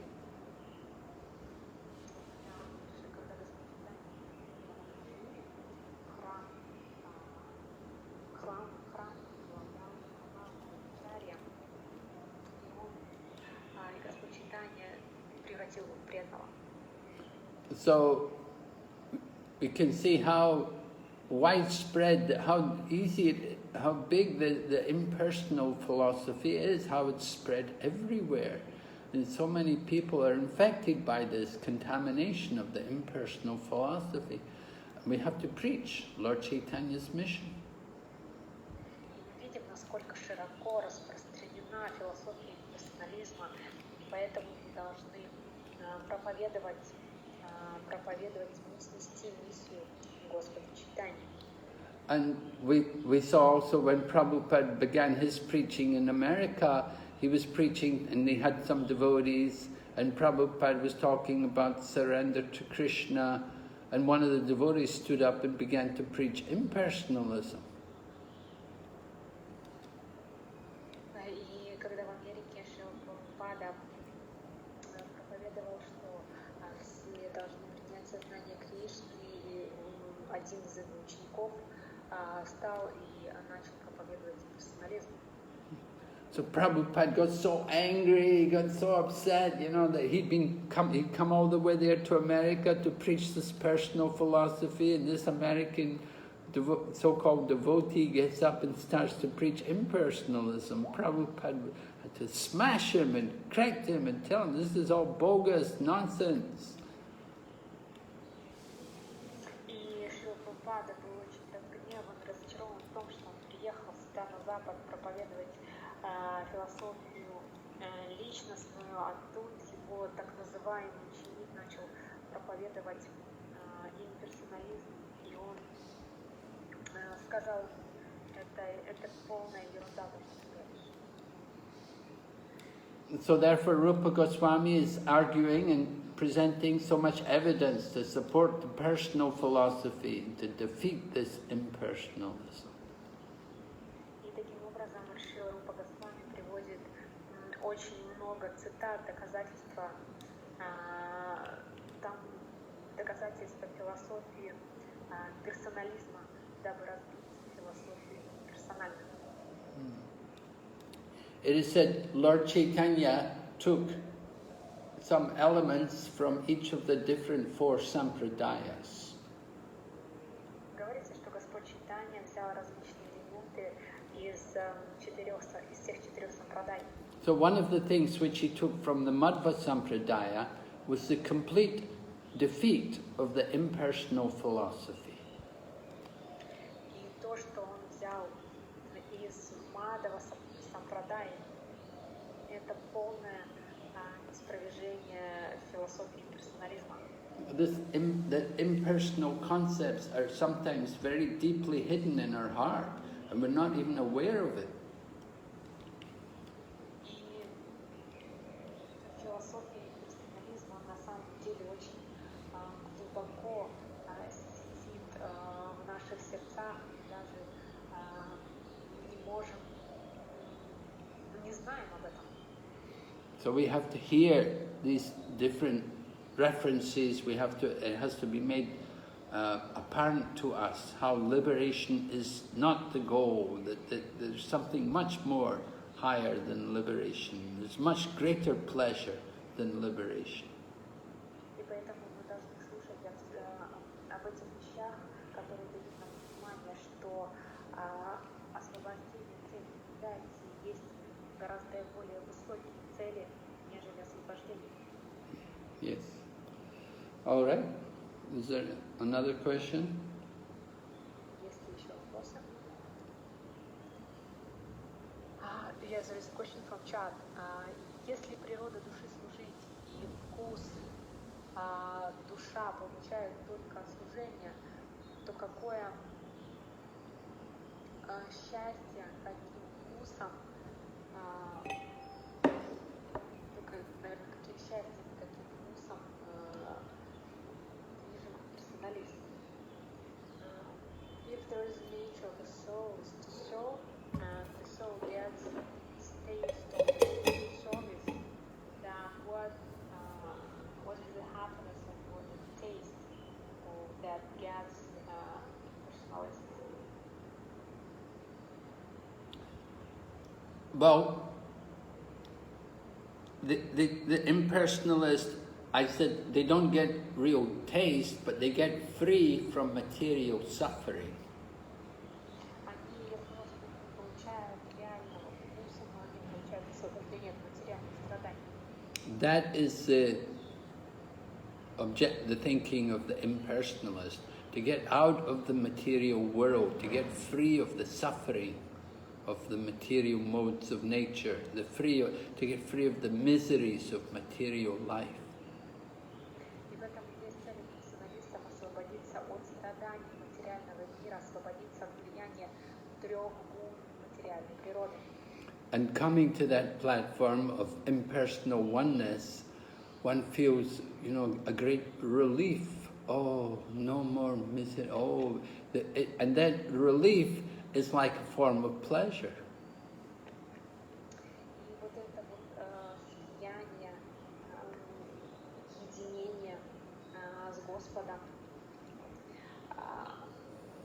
эти люди чувствуют в этом во всем освобождение, я чувствую освобождение от материальных страданий. Just like when we come to India, in the summertime it's very hot, and very humid and hot, and it can be very trying, very difficult, and we feel so much the effect of the heat. But then finally, when you go to a cool place, you think, oh, this is relief, that this is enjoyment. И, например, когда мы приезжаем сюда в Индию летом, здесь очень-очень жарко, стоит очень сильная жара, и когда вы заходите, например, в какое-то прохладное место, вы думаете, о, Боже, какое это наслаждение, это освобождение.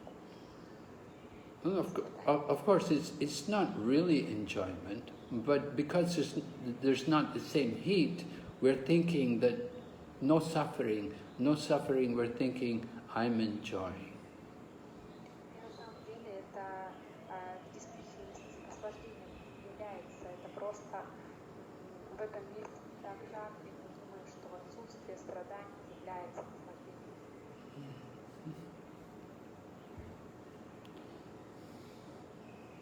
So this is the taste. That's what the impersonalists are, what gives them the impetus for their search for relief. They feel some, sense of unity, oneness, becoming one with the Brahman, seeing everybody equally. Это единение с Брахманом, видение того, что все являются равными, вот это вот все эти вещи тянут этих людей к персонализму. And thinking that we've become God, that is in itself, that is if you think, oh, I'm God, I'm so wonderful, I'm the supreme. И такой человек думает, о, я Бог, я такой замечательный, я верховный. I'm the one, that one supreme, I'm the greatest, I'm the one above everyone. So there's some pleasure in that kind of consciousness. Человек думает, что я выше всех, я тот, кто находится над всеми, я верховный. И на самом деле есть какое-то удовольствие в такого рода сознания. And we see big Mayavadis, how they how they celebrate, how they dress up. They'll dress up like Krishna, and they'll have a chariot, and they'll get on a chariot, and they'll address their disciples and say, you see, I've achieved this liberation, I've come to this platform, I am that person from which everything comes. И мы знаем, что есть такие великие, могучие боеваки, которые одеваются как Кришна, они садятся на колесницу, собирают вокруг себя учеников и говорят, посмотрите, я достиг освобождения. And in this way, everybody's worshipping them, and they feel pleasure. Каждый и все поклоняются и чувствуют, они наслаждаются. Okay? Yeah. This is the happiness of the impersonalist. Таково счастье персоналиста. Any other question there? Yeah, there is a question from Chap. Харе Кришна, Гуру Махарадж, примите, пожалуйста, мои поклоны. А если тело болеет, значит ли это, что нам нужно перестать о нем думать, несмотря на это, не лечить его, чтобы тело после лечения не стало способным наслаждаться? И продолжение вопроса. Бывает, что больное тело препятствует преданному служению. Нам нужно в итоге абстрагироваться от его состояния. Харе Кришна, Махарадж, my humble obeisances. If the body is ill, does it mean that we need to stop thinking about it, just despite it, do not treat it, so that the body after healing doesn't become even joy? And sometimes, this is a question, and sometimes desired body just don't allow us to do devotional service. We need to obstruct its condition finally or not. Prabhupada would sometimes quote Chanakya Pandit, a moralist of India, and he had said that 3 things cannot be neglected.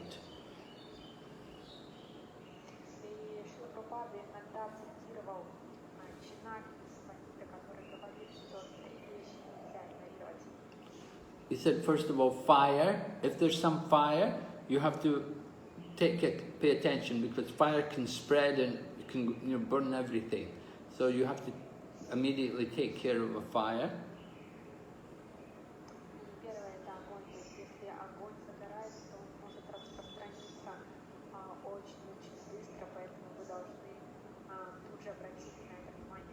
The second thing is debt. That if we have debt, then we want to take care of the debt, because debts can always bring us a lot of trouble. If we don't pay off the debts, if we have some debt to people, then it can be a problem. So it's good to take care of debts at once.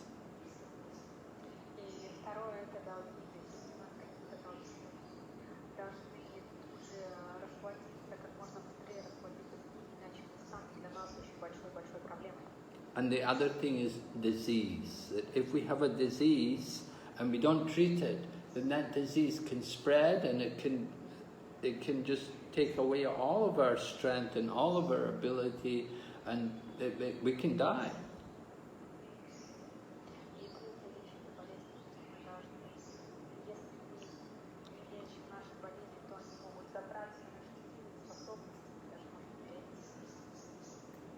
So it's important, if you have some disease, some sickness, you have to pay attention to it, and you have to take care of it and try to correct it.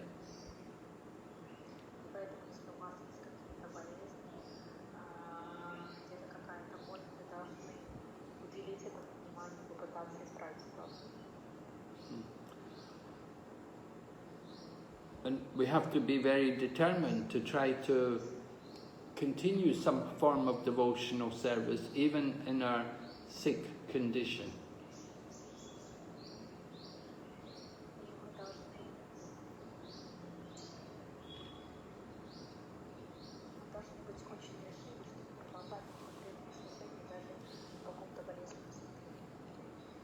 we may not be able to chant when we're sick, we may not be able to do a lot of preaching, but we can always hear.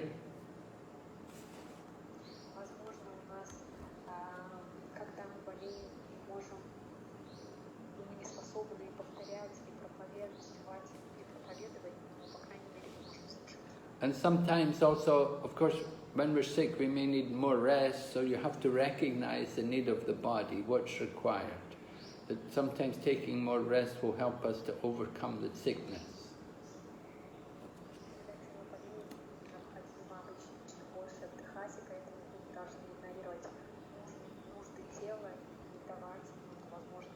One devotee I know who contacted this COVID-19 disease, doctors told him, they said, don't do anything. They said, just rest, because you need all your strength to overcome this disease.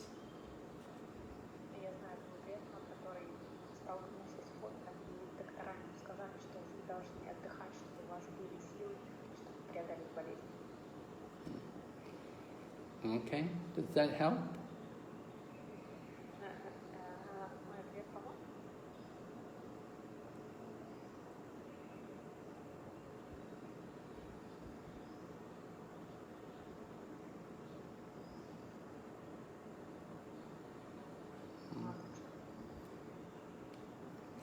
Who asked the... Yes, thank you very much. Thank you very much. Who is that? Who is asking the question? This is Mother Elena from Bulgaria. Are you sick, Elena? Are you sick? Yes. What's your problem? Ну, это личный вопрос. It's very personal. Okay.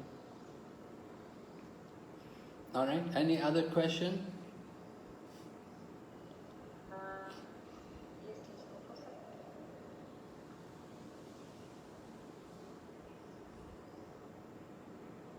Yes, there is a question from Chap. Современные так называемые духовные учения, лекции, ставящие целью гармонию с окружающим миром, внутреннее удовлетворение, позитивное мышление, слияние с энергией, никак не говорящие о Боге как о личности, о преданном служении, являются ли они персональными? Today there are a lot of lectures which are just so-called spiritual teachings. Lecture about harmony with the world, satisfaction, positive thinking, merging with the energies, but they don't talk about God as a person and devotional service. Are all these lectures personal? I don't know. They may be personal, they may not. I don't know who's speaking. I don't know the content of all their point, how they're speaking about it. She said that, Master said that in these lectures didn't talk about God as a person, or didn't talk about devotional service. Yes. Well, Are they lectures, personal lectures? I guess. well, they may not be impersonal lectures, and they may not be personal. You know, I don't know. They may just simply be speaking about the topic of their subject, and it may not be personal. It may not be. Doesn't have to be impersonal. It could just simply be they're presenting the topic in a manner to try to cultivate people's interest in the particular aspect of behavior. Но эти лекции могут быть не персональными, не имперсональными, потому что лектор может просто раскрывать какой-то предмет, который задан лекции, преследует ту задачу, которая просто раскрыть людям какие-то знания. Все. Generally, we do like to hear quotations from the scriptures, and we like to hear the name Krishna Srila Bhaktisiddhanta Saraswati, when he was given articles, he would simply look how many times the name Krishna was said. And if the name Krishna was there, then he would say, print it.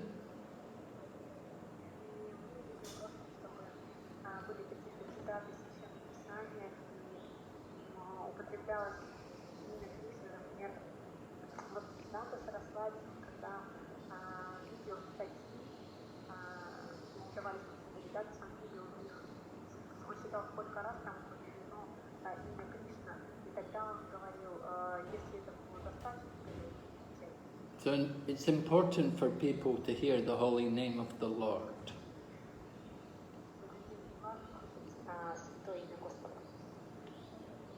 But I don't want to condemn people that, oh, they're Mayavadi, or they're impersonalist. I don't know.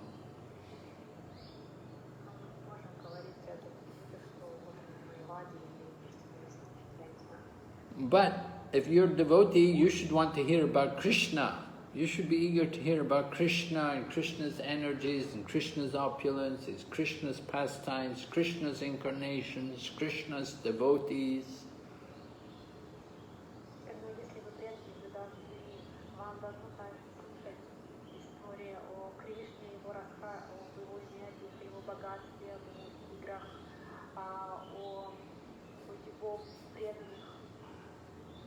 Yeah, many things.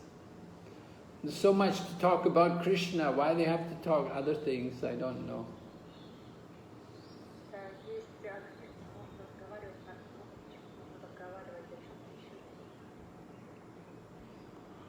Okay. Thank you for that point. Interesting point.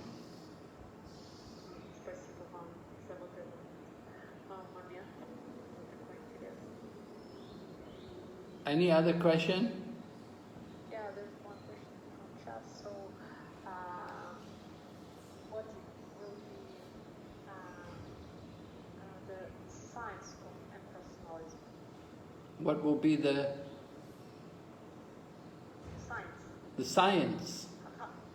Science, just how to recognize. Oh, the science of impersonalism.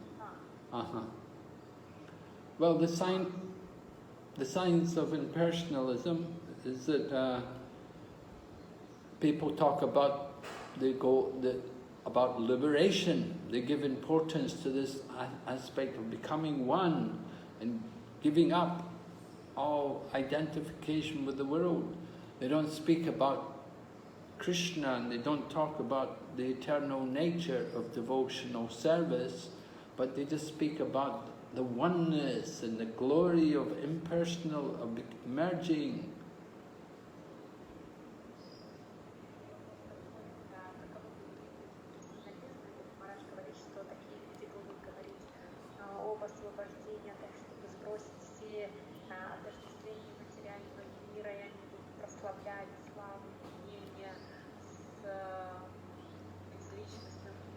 And they will stress literatures which glorify the impersonal path.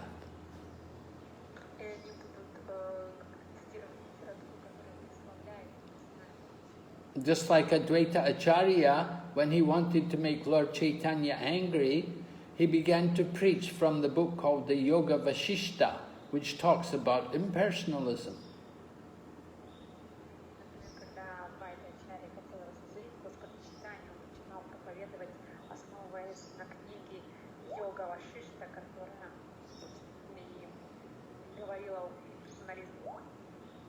So Lord Chaitanya was so upset, Lord Chaitanya came there and beat Advaita Acharya.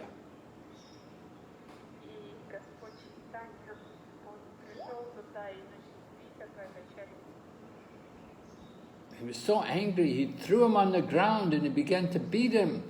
And his Advaita Acharya's wife came running and said, "No, no, you'll kill my husband."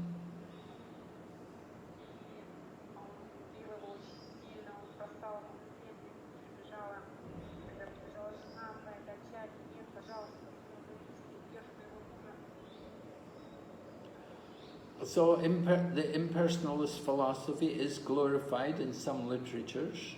And so it's openly impersonalism.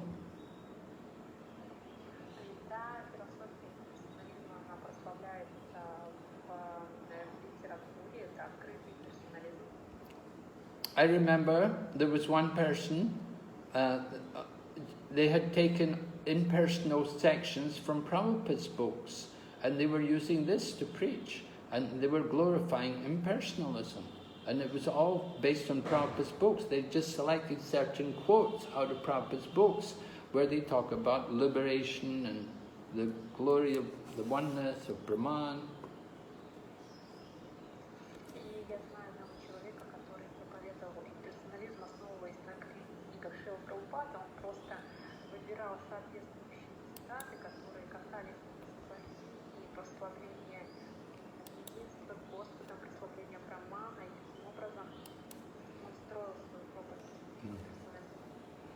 So some people, you know, some people, even they come to Krishna consciousness, they bring their impersonal concepts with them. And they use Prabhupada's books to preach impersonalism.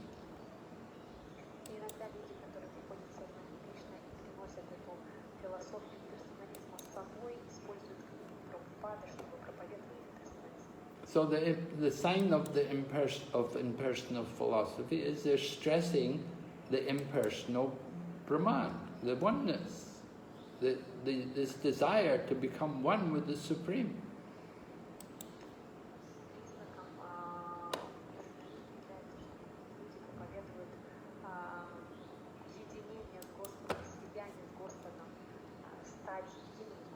And sometimes, you know, they even preach about doing devotional service with the idea to get impersonal liberation.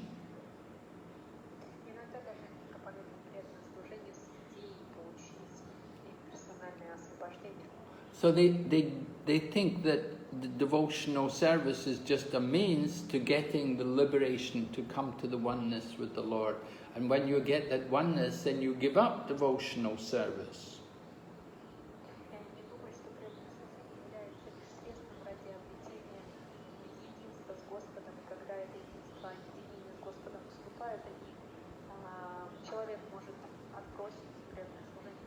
So it's very difficult to recognize who's an impersonalist and who's a devotee.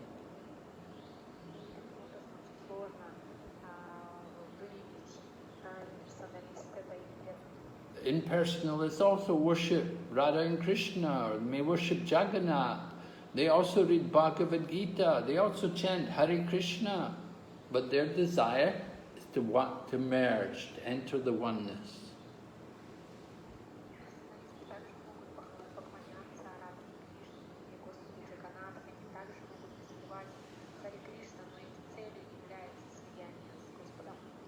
Therefore, our Krishna consciousness movement is training us to recognize where is the impersonalism and where is the personalism.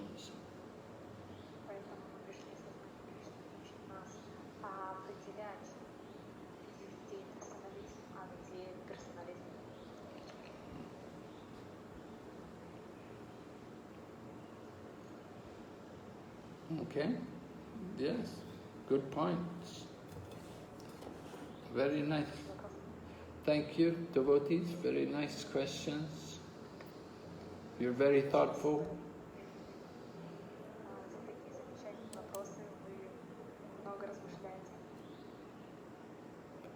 Okay. Is there any other question there?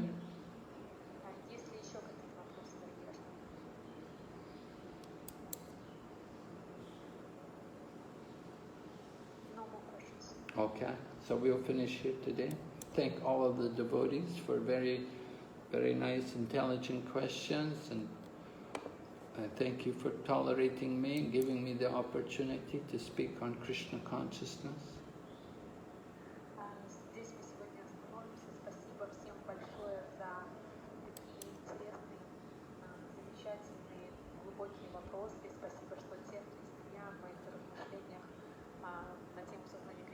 May Krishna bless you all with spiritual advancement.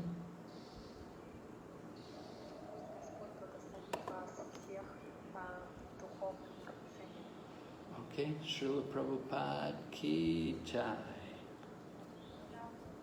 Gaur Bhakta Vrinda ki jai. Okay. Hare Krishna. Thank you, Tadyayana. Thank you, Hare Krishna.